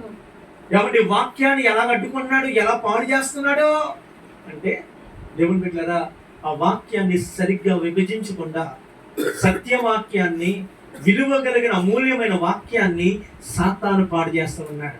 హల్లెలూయా. ప్రభుకి స్తోత్రం చెప్పండి. చూడండి, ఒక మాట మీకు వాక్యంలోంచి చదివిస్తాను.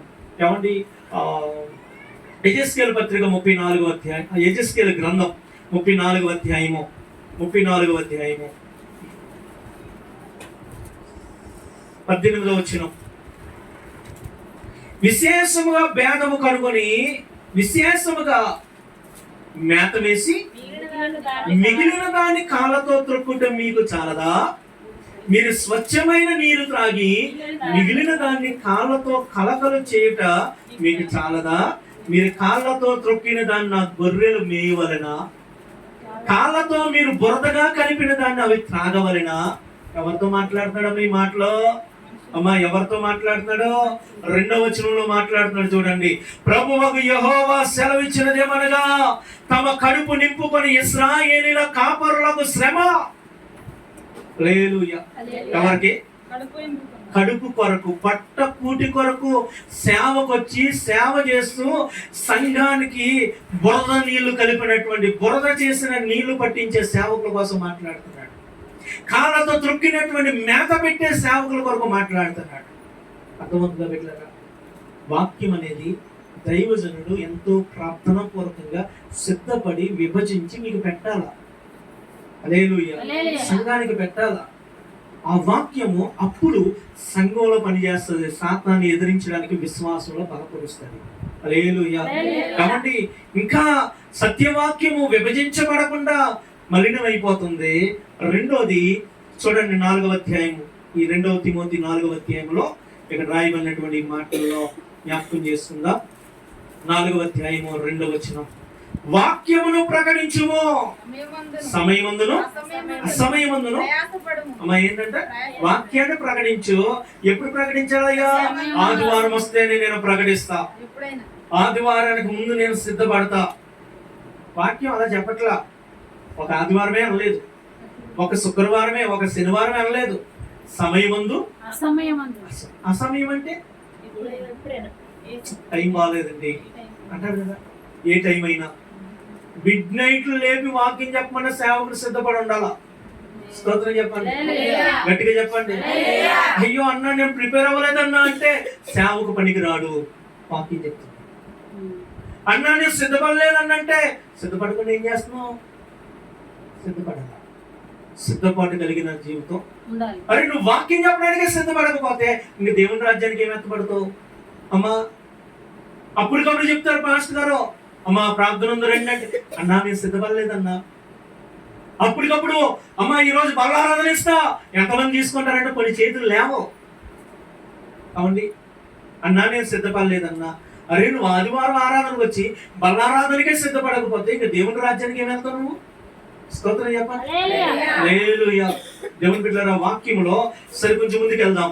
సమయమందు అసమయమందు ప్రయాసపడుము, సంపూర్ణమైన దీర్ఘ శాంతముతో ఉపదేశించు.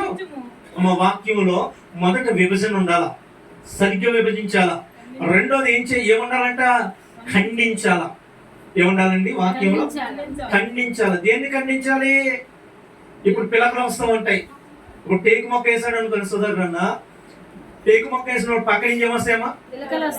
పిలకలు ఏం చేస్తాం? కట్ చేస్తాం లేదు.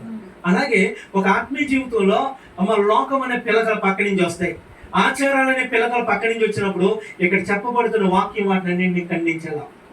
పేరు పెట్టి చెప్పగలదు, అమ్మాను పెట్టున్నావు అని పేరు పెట్టి చెప్పగలదు సేవకుడు. ఆ వాక్యంలో ఇవన్నీ రావాలా, ఈ లోక సంబంధమైనవన్నీ రావాలా, అట్లా ఖండించాలా. రెండోది గద్దించాలా. స్తోత్రం చెప్పండి. ఖండించుము, గద్దించుము, బుద్ధి చెప్పుము. స్తోత్రం చెప్పండి. నేటి కాలంలో దేవుని బిడ్డలారా అనేకమైన సంస్థలు ఉన్నాయి, అనేకమైన డినామినేషన్లు ఉన్నాయి. అక్కడ సేవకులను పెట్టి సేవలు జరిగిస్తూ ఉన్నారు. వారి గద్దిస్తే తప్పు. అమ్మా, ఖండించి గద్దించి వాక్యం చెప్పారనుకో ట్రాన్స్ఫర్. ఏంటి మాట్లాడలేదు? ట్రాన్స్ఫర్. అయ్యా పైకి లేఖ వెళ్తుంది, ఒక లెటర్ వెళ్తుంది.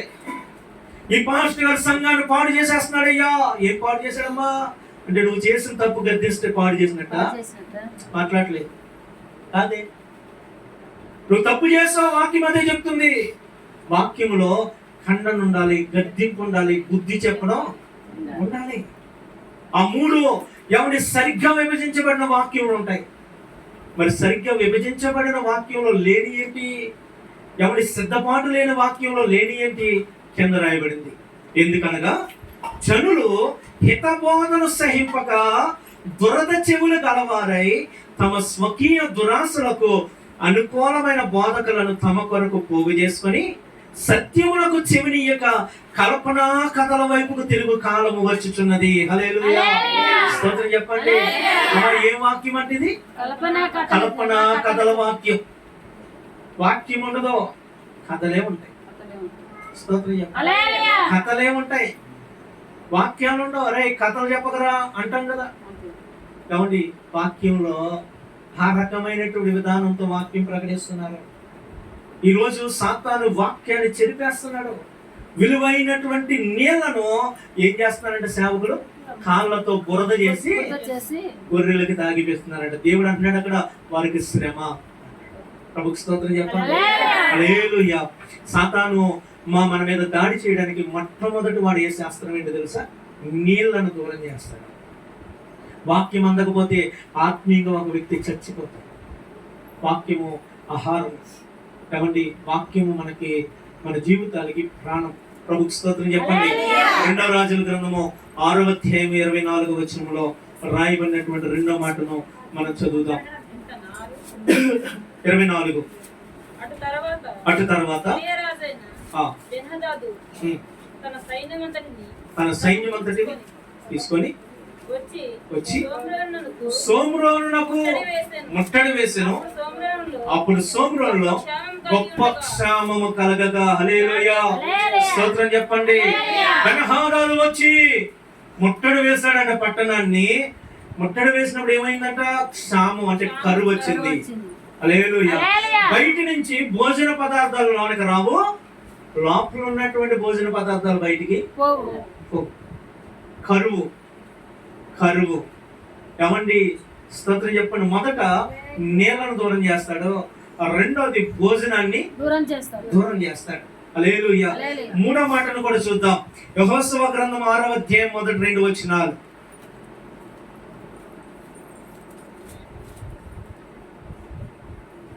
యెహోషువ గ్రంథము 6వ అధ్యాయం 1-2 వచనాలు. ఆ కాలమున ఇశ్రాయేలీయుల భయము చేత ఎవడును వెలుపలికి పోకుండాను లోపలికి రాకుండాను యెరికో పట్టణ ద్వారము గట్టిగా మూసివేయబడెను. ప్రభుకి స్తోత్రం చెప్పండి. హల్లెలూయా. రాకపోకలు నిలిపివేశారంట. ఏం నిలిపేశారు? మన కరోనా వచ్చింది, దాన్ని బయాలజికల్ వారిగా ప్రకటించారు. అంటే వైరస్ తో యుద్ధాలు చేసుకోవడం, ఒక కొత్త రకమైనటువంటి యుద్ధాలు వైరస్లు పుట్టించి ఇతరుల దేశాల మీద ప్రయోగాలు చేసి ఆ దేశంలో ఉన్న ప్రజలందరూ చంపేసేటటువంటి విధానాలు నేటి కాలంలో వచ్చింది. అయితే దేవుని బిడ్డలారా, ఇక్కడ యెహోషువ గ్రంథంలో రాయబడిన మాట ఏంటంటే, ఇశ్రాయేలీయులు వచ్చారు, చుట్టూ ఉన్నారు, యెరికో కోట గోడలు ద్వారాలు మూసేశారు. ఎందుకు మూసేశారు తెలుసా? లోన్ ఉన్నవాడు బయటికి రాకూడదు, బయట ఉన్నవాడు లోనికి. ఈరోజు సాతాన్ని మీద యుద్ధంలాగా చేస్తాడు తెలుసా? బిడ్డ, నేను ఇంట్లోనే బంధించి ఉంచుతాడు. నువ్వు ప్రార్థనకి వెళ్ళడానికి వీలు. అమ్మా వింటున్నారా? కమ్యూనికేషన్ దూరం చేస్తాడు, సహవాసానికి దూరం చేస్తాడు, సంఘానికి దూరం చేస్తాడు, ప్రార్థనకు దూరం చేస్తాడు. హల్లెలూయా. ఎలా దూరం చేస్తాడో అయ్యా, ఎలా దూరం చేస్తాడో? నేను ప్రార్థనకు దూరం చేయడానికి నీ భర్తను వాడుకోవచ్చు, లేదా నీ భార్యను వాడుకోవచ్చు, నీకు అనుకూలత లేకుండా చేయొచ్చు. రెండోది, నీ చుట్టూ ఉన్న నీ కులాన్ని వాడుకోవచ్చు. స్తోత్రం చెప్పండి. హల్లెలూయా. కులాన్ని వాడుకోవచ్చు. ఈ రోజు ఎవడు కొంచెం పెద్ద కులాల ప్రభు నమ్ముకున్నాడు అనుకోండి, పాపం దేవుడి దగ్గరికి వెళ్ళాలని ఆశ ఉంటదే, కానీ కులంలో జలేస్తాం అక్కడికి వెళ్తే అంటారు. అనగా ఏమవుతుంది? ఆగిపోతుంది, వెనక్కి వెళ్ళిపోతుంది. హల్లెలూయా. అంటే నిన్ను దేవుడి దగ్గరికి రాకుండా చేస్తాడు. కమ్యూనికేషన్ ఏమండి ఆ యొక్క ఎడబాటును కలిగిస్తాడు. హల్లెలూయా. నేటి దినాల్లో కూడా అమ్మ, ఒక దేశంలో యుద్ధం చేయాలంటే, ఒక దేశం మీదకి యుద్ధం చేయాలంటే, పాకిస్తాన్ మన దేశం మీదకి యుద్ధం చేయాలనుకో, వాడు ఫస్ట్ వేసి బాంబులు ఎక్కడ వేస్తాడు తెలుసా? సెల్ టవర్స్ మీద వేస్తాడు. Cell towers. ఎందుకంటే ఒక చోట జరిగేటటువంటి అక్కడ జరిగే హింస ఇంకొకటి తెలియకూడదు. ఇంకొక శిబిరంలో ఉన్న సైనికులు తెలిసినారనుకో, ఇప్పుడు అక్కడ వాళ్ళు ఇక్కడికి వస్తారు యుద్ధానికి. ఇప్పుడు కమ్యూనికేషన్ అనేది గ్యాప్ వచ్చింది అనుకోండి, ఏం జరుగుతుందో తెలుసా?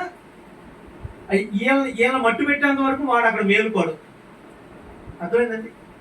ఇప్పుడు వీడిని చంపేంత వరకు ఇంకొకరు రాడు, వేరొకరిని రానివ్వడు. అట్లా ఎవరికి ఏం జరుగుతుందో తెలియకుండా చేసి పడేసి వారి మీద యుద్ధం చేసి వాడు విద్యలు పొందాలని చూస్తాడు. అలాగే సంఘాల్లో కూడా కమ్యూనికేషన్ గ్యాప్ తీసుకొస్తాడు. అంటే దేవుని బిడ్డ నిన్ను ప్రభు దగ్గర రానివ్వడం, రెండోది వచ్చిన ఒకరితో ఒకరికి మాటలు లేకుండా గొడవలు పెట్టాలని చూస్తాడు. హల్లెలూయా. ఈరోజు నీకు సమస్య కలిగింది అనుకో, ఆవిడకి నాకు పడతాయి గారు, నేను ఆమె ఇంటికి అనేటటువంటి విధానాన్ని పుట్టించి మీలో మీకే గొడవలు పెట్టి ఒకరి కొరకు ఒకరు ప్రార్థన చేయలేని జీవితానికి కలుగజేస్తాడు. హల్లెలూయా. స్తోత్రం చెప్పండి. రాకపోకలు నిలిపేస్తాడు, ఒకరింటికి ఒకరికి రానివ్వడం. ఒక చోటుకి వెళ్ళి ప్రార్థన చేద్దామంటే ఎవరి మనసులో ఏదో దురాభిప్రాయాలు పెడతా ఉంటాడో పోనివ్వడం, ప్రార్థన చేయనివ్వడం, సంఘానికి రానివ్వడం. హల్లెలూయా, హల్లెలూయా. గృహకోటాలకు రానివ్వడం. సాతాను చేసేటటువంటి కుట్రలు జాగ్రత్తగా వినండి. ఎందుకంటే నువ్వు ఎప్పుడైతే సంఘానికి సమాజానికి దూరంగా ఉంటావో నిన్ను ఎదుర్కోవడం, నిన్ను పడగొట్టడం వాడికి చాలా ఈజీ. ప్రభుకు స్తోత్రం చెప్పండి. హల్లెలూయా. ఒక తండ్రి దేవుని పిల్లలకు ఒక నీతి కథ చెప్పాడు. మరి చిన్నప్పుడు పాఠాల్లో చదువుకున్నాం, కోసం మీరు కూడా చదువుకుంటారు కొంతమంది. ఏమండి, ఏంటంటే అన్నదమ్ములు కొట్టుకుంటా ఉండేవారంటే ఎప్పుడు ఒకరికొకరికి పడేది కదంట. తండ్రి బాగా బాధపడుతూ ఉండేవాడంట. మరి వీళ్ళకి అర్థమయ్యేలా చెప్పాలి, ఏం చెప్పాలరా అనుకున్న సమయంలో దేవుని బిడ్డలారా ఆయనకు ఒక మంచి ఆలోచన వచ్చిందంట. ఈ నలుగురు అన్నదమ్ములు పిలిచాడు. అమ్మ విన్నారా? నలుగురు అన్నదమ్ములు పిలిచి, ఒరే ఒక్కొక్కటి 2 కట్టెలు తీసుకురండి అన్నాడంట. చిన్ని కర్ర ముక్కలు ఇంత లాబీ 2 దమ్మన్నాడంట. తెచ్చిన తర్వాత ఒరే మీ చేతిలో ఉన్నటువంటి కట్టెలు తెరవంటారా, మీకు ఎంత బలం ఉందో చూస్తానన్నాడంట.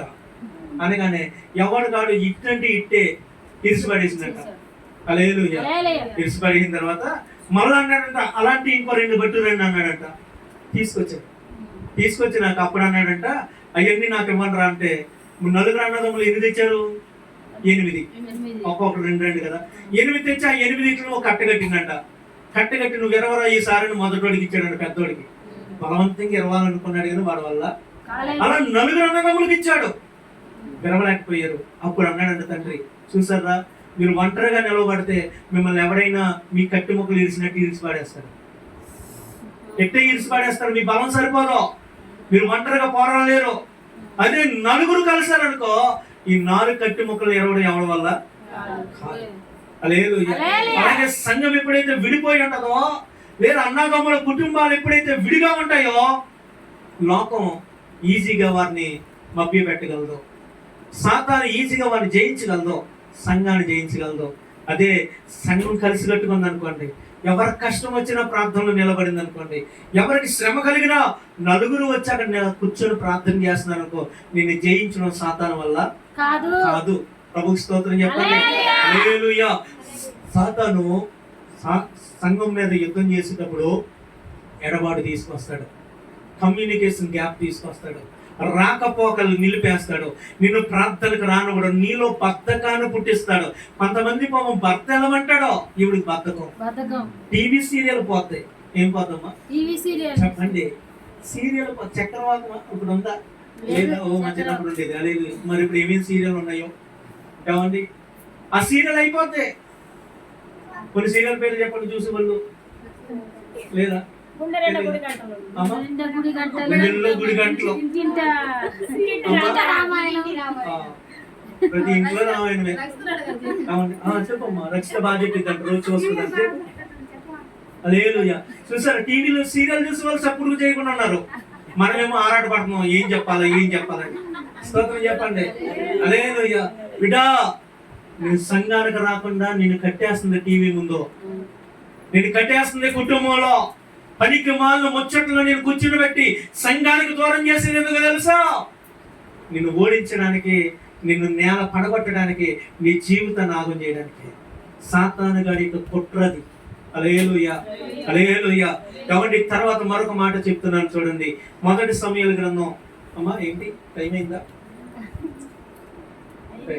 అదేం కావాలి, 12:30 అయిందమ్మా. అప్పుడే నా మొహం చూస్తున్నారేంటి? స్తోత్రం చెప్పండి. 12:30 కూడా అవలా, నేను పొరపాటున 12:30 అన్నా. ఏమండి, జాగ్రత్తగానండి. మొదటి సమూయేలు గ్రంథం 13వ అధ్యాయం. ఈ వాక్యం సాయంత్రం చెప్పడానికి అవ్వదు నాకు, అర్థమైందా? కాబట్టి జాగ్రత్తగా వినండి. మొదటి సమూయేలు గ్రంథం 13వ అధ్యాయము 19-20 వచనాలు. 19-20 వచనాలు. మొదటి సమూయేలు గ్రంథం 13వ అధ్యాయము 19వ వచనం.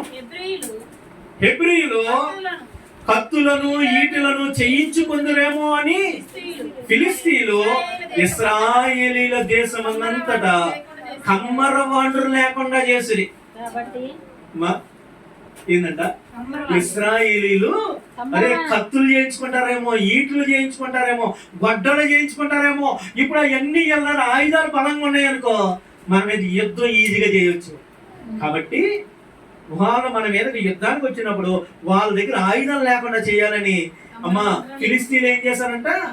ఆయుధాలు చేసే కమ్మరోల్ని ముందు లేపేశారంట. స్తోత్రం చెప్పండి. వడ్రంగోలు లేపేశారంట, కమ్మరోలు లేపేశారంట. ఇక్కడ రాయబడిన అందుకే 21వ వచనంలో, అయితే నక్కులను పారలకును అవండి 3 ముండ్లు గల కొంకులకును గండ్ర గొడ్రండ్రులకును మునుకోల కర్రలకును సరి చేయటకు ఆకురాళ్ళు మాత్రమే వారి దగ్గర ఉండేది. కాబట్టి యుద్ధ దినమందు సౌలు వద్దను యోనాతాను వద్ద ఉన్న జనుల్లో ఒకని చేతిలోనైనా కత్తియే గాని ఈటియే గాని లేకపోయేను. అమ్మా వింటున్నారా? యుద్ధం వచ్చిందంట. ఫిలిస్తీన్తో యుద్ధం వచ్చినప్పుడు వినాలి, ప్రజల దగ్గర ఒక్క కత్తి గాని ఈటి గాని లేదంట. కత్తి ఈటి లేకుండా ఎలా యుద్ధం చేస్తారు తల్లి? అమ్మా పడవ లేకుండా వెళ్ళి నువ్వు కోత వేయగలవా? అట్లట్లేదు. ఇప్పుడు నువ్వు కరువు పనులు జరుగుతున్నాయి, 100 రోజుల పనులు, ఉపాధి హామీ పథకం కింద. కారులో పలుగులు లేకుండా పోతే నేను పనికి రానిస్తారా? రానివరో. కనీసం బొచ్చాను ఉండాలి నెత్తి మీద. స్తోత్రం చెప్పండి. హల్లెలూయా. అది కూడా పట్టుకెళ్ళకుండా చేతులు ఊపుకుంటేనో అనుకో, రాణిస్తారా? ఎందుకు? నీకు అది అవసరం, అక్కడ పనిముట్లు ఉండాలా. అలాగే నువ్వు యుద్ధం చేయడానికి నీకు ఆయుధం అవసరం. సాతాను ఏం చేస్తాడంటే నీకు ఆయుధాలు దూరం చేస్తాడు. స్తోత్రం చెప్పండి. మొదటి ఏం దూరం చేస్తాడు? వాక్యం దూరం చేస్తాడు, అంటే నీళ్లను ఆహారాన్ని దూరం చేస్తాడు. రెండోది ఏం దూరం చేస్తాడు? కమ్యూనికేషన్, సహవాసాన్ని దూరం చేస్తాడు. స్తోత్రం చెప్పండి. సంఘానికి దూరం చేస్తాడు, ప్రార్థనకు దూరం చేస్తాడు. హల్లెలూయా. మూడోది ఆయుధాలు దూరం చేస్తాడు. ఆమేన్. హల్లెలూయా. నీ దగ్గర ఆయుధాలు లేకుండా చేస్తాడు. కొంతమంది ఇళ్లలో ఇప్పటికీ ప్రార్థన ఉండదు.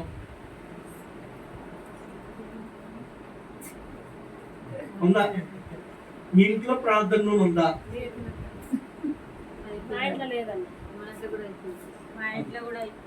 అది అది కదా. స్తోత్రం చెప్పండి. హల్లెలూయా.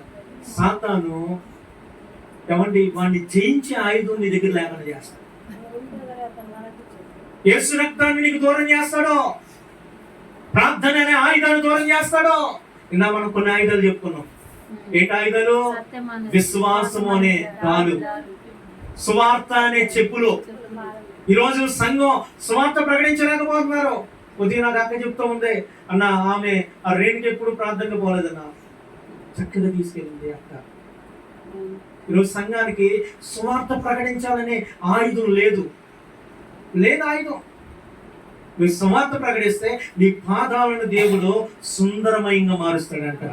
సువార్త ప్రకటించి వాని పాదములు పర్వతాల మీద సుందరములై ఉన్నవని వాక్యం చెప్పలేదా? హల్లెలూయా. అంటే నువ్వు అడుగు పెట్టిన ప్రతి స్థానం దీవించబడాలంటే సువార్త ప్రకటించాలనే ఆయుధం నువ్వు కలిగి ఉండాలి కదా.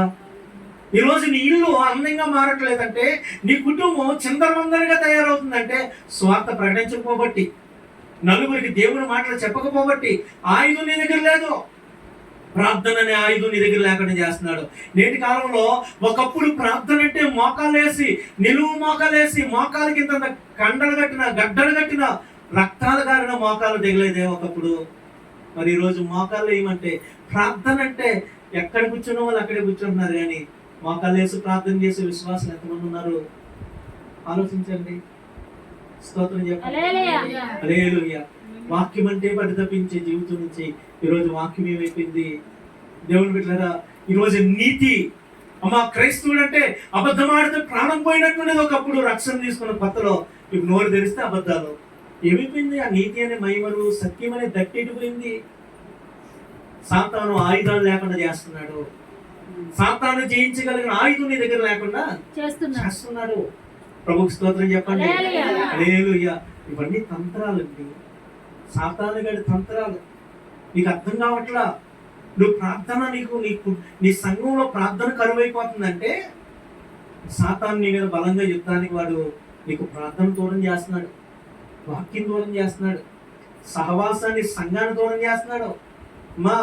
మనం ఎక్కడికో పోవాలనే ఆలోచనలో మనం ఉంటాం, కానీ అదే సంఘ సహవాసం నేను కోల్పోతున్నానే, ప్రార్థన కోల్పోతున్నానే, నాకు ఈ ఆయుధం లేకపోతే ఎట్లా అనేటటువంటి ఆలోచన మనకు లేకుండా చేస్తున్నాడు సాతాను.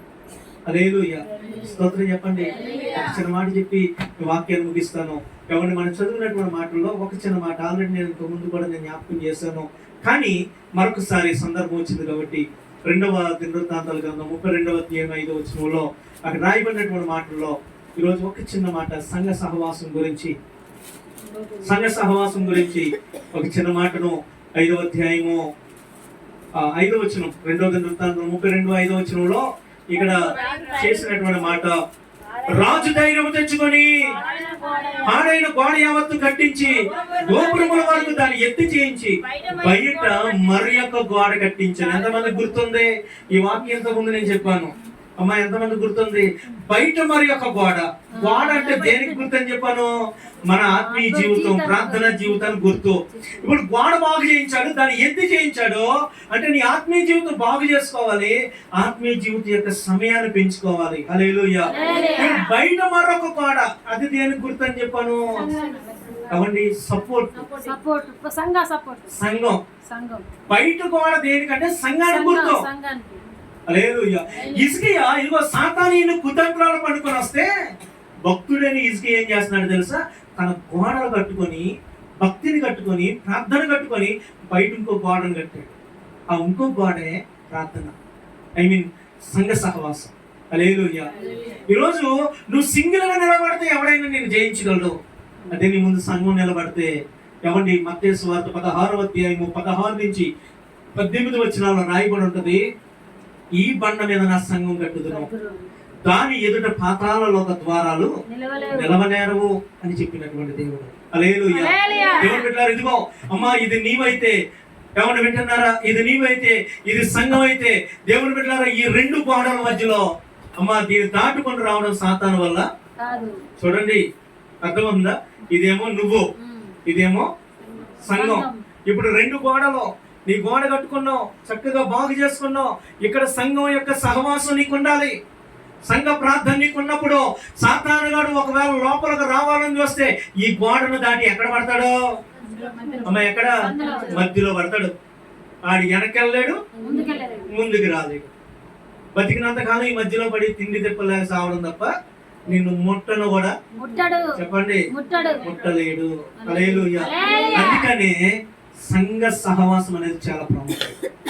అదొక ఆయుధం నీకు, అదొక ఆయుధం. ఆమేన్. హల్లెలూయా. కాబట్టి బిడ్డలారా, ఈ ఆలోచనలు కలిగి ఉండండి. సాతానును మనం జయించడానికి, వాడి తంత్రాలు జయించడానికి ఉపవాస ప్రార్థనలో ఏమండి నేటి జరుగుతున్నటువంటి ప్రార్థనలో మన జీవితాల్లో, ఈ సమాజంలో భయంకరమైనటువంటి సోదరుల మధ్యలో బ్రతుకుతున్న మనకి కాపుదలగా ఉండడానికి దేవుడు అనేకమైన ఆయుధాలు ఇచ్చాడు. ఆయుధాలు ధరించుకున్న మనకి సాతాను ఎలా వస్తాడో మనకు అర్థం కాకపోతే మనం వాడిని ఎదుర్కోలేము. హల్లెలూయా. వాడు ఎలాంటి పన్నాగాలు పొందుతాడో మనకు అర్థం కాకపోతే మనం వాడిని ఎదుర్కోలేము. హల్లెలూయా. స్తోత్రం చెప్పండి. వాడిని ఎదుర్కోవాలంటే ఇదిగో వాడు ఈ రకంగా వస్తాడు. వాడు నీకు వాక్యం దూరం చేస్తాడు, సహవాసం దూరం చేస్తాడు, సంఘాన్ని దూరం చేస్తాడు, ఏమండి కమ్యూనికేషన్ దూరం చేస్తాడు. హల్లెలూయా. ఆయుధాలు లేకుండా చేసి పాడేస్తాడు. ఇవన్నీ కూడా నువ్వు ఒకసారి ఆలోచన కలిగి ఉంటావు. అవన్నిటి విషయాలు నిన్ను కట్టుకోవడానికి, ప్రోత్సహించడానికి నువ్వు దేవుని బిడ్డలారా ముందు పడు. దేవుడు నీకు మేలు చేస్తాడు. ఇవన్నీ జరుగుతున్నప్పుడు హిజ్కియా ఏం చేశాడో తెలుసా? 3వ వచనంలో ఆ దేశ నాయకులతోనూ అధికారులతోనూ యోచన చేశాడంట. హల్లెలూయా. అమ్మ, ఎవరితో? దేశ నాయకులతోనూ అధికారులతోనూ పెద్దలతోనూ పరాక్రమశాలులతోనూ ఆలోచన చేశాడంటే, అరే శత్రువు వస్తున్నాడు, యుద్ధం వస్తుంది, వాడిని జయించాలంటే నేనేం చేయాలని ఎలాంటి వారు ఆలోచనలు తీసుకుంటాడమ్మా? పరాక్రమశాలుల ఆలోచన, అధికారుల ఆలోచనలో. ఈ రోజు మనకి శ్రమ వచ్చినప్పుడు నువ్వు ఎవరి దగ్గరికి వెళ్తున్నావు? అరే వాడి జీవితమే సరిపడదు, వాడి దగ్గరికి వెళ్ళి నువ్వు ఆలోచన అడుగుతావు. అర్థమవుతుందా? అక్క ఏంటో అక్క ఇన్ని శ్రమలు వస్తున్నాయి అక్క అంటే ఆమె విశ్వాసమే ఉండదు. ఆమె నీకు ఆలోచన చెప్పింది, ఆలోచన ప్రకారం నువ్వు ముందుకెళ్తావు, పడిపోతావు. అర్థమైందా? ఆమె ఏదో పనికి మన మాటలు చెప్తుంది, ఆ ఆలోచన ప్రకారం నువ్వు ముందుకెళ్తే నువ్వు ఏడ నిలబడతావు? ఇంత గొప్ప రాజైన హిజ్కియా అని తనకి యుద్ధంలో ఆలోచన కోసం ఎక్కడికి వెళ్ళాడమ్మా?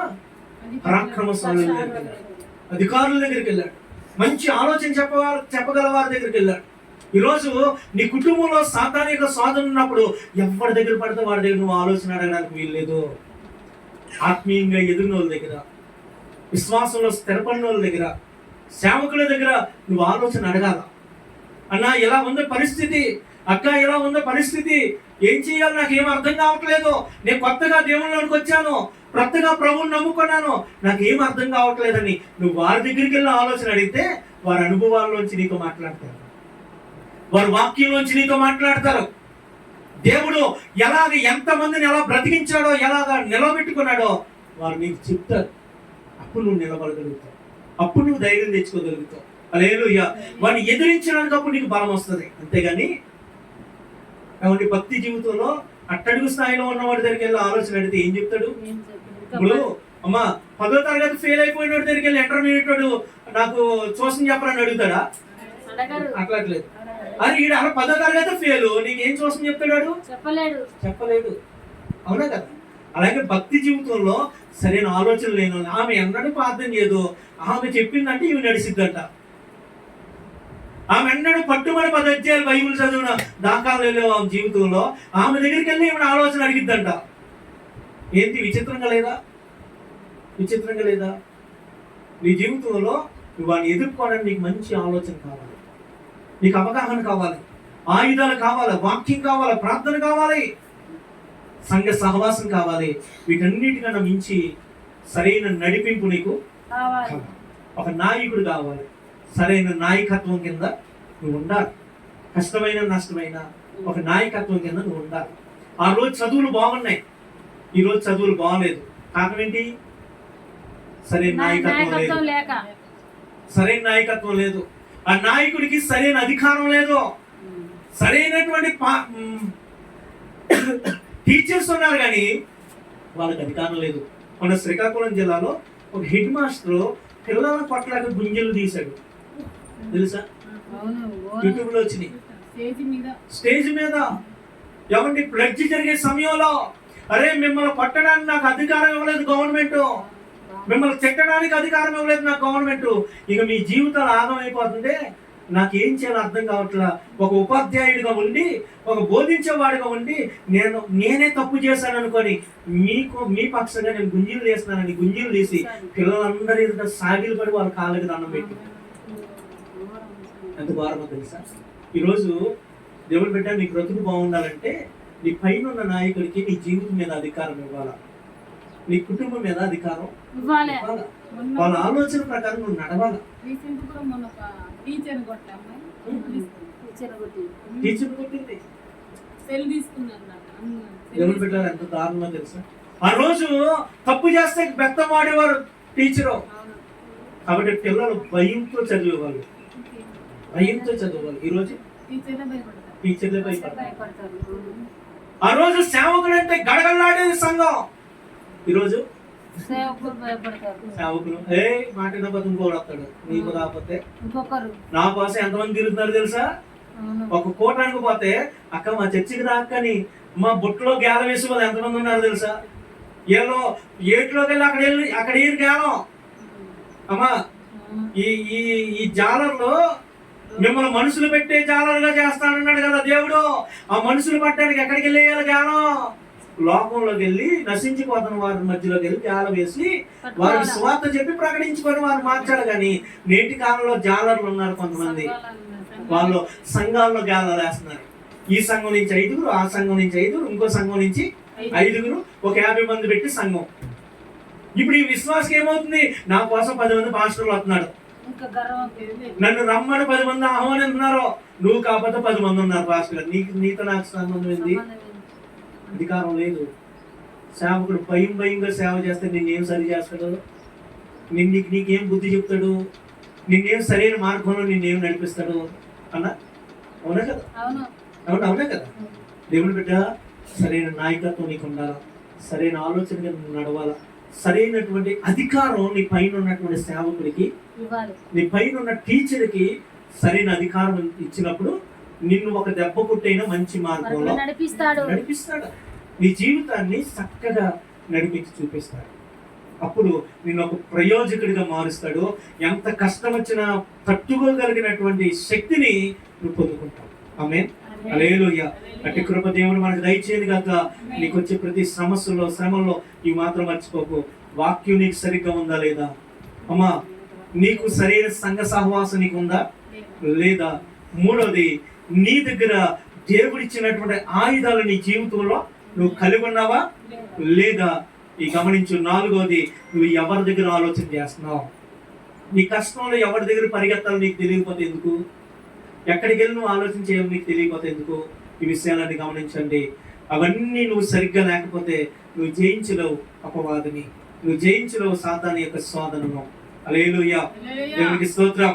కాబట్టి అవన్నీ మనం ఒకసారి గమనించుకొని మన భక్తి జీవితాన్ని సరి చేసుకుంటూ సాతాను తంత్రాలు ఎరిగిన వారంగా మనం ఈ లోకంలో ఉన్నటువంటి అపవాదితో మనం పోరాడదాం. దేవుడు మనకు గొప్ప జయం ఇచ్చింది గాక, మన కుటుంబాలకి గొప్ప విజయాన్ని దయచేయను గాక. ఆమేన్. హల్లెలూయా. రెండు చేతుల పైకెత్తి దేవునికి స్తోత్రం చేద్దాం. హల్లెలూయా.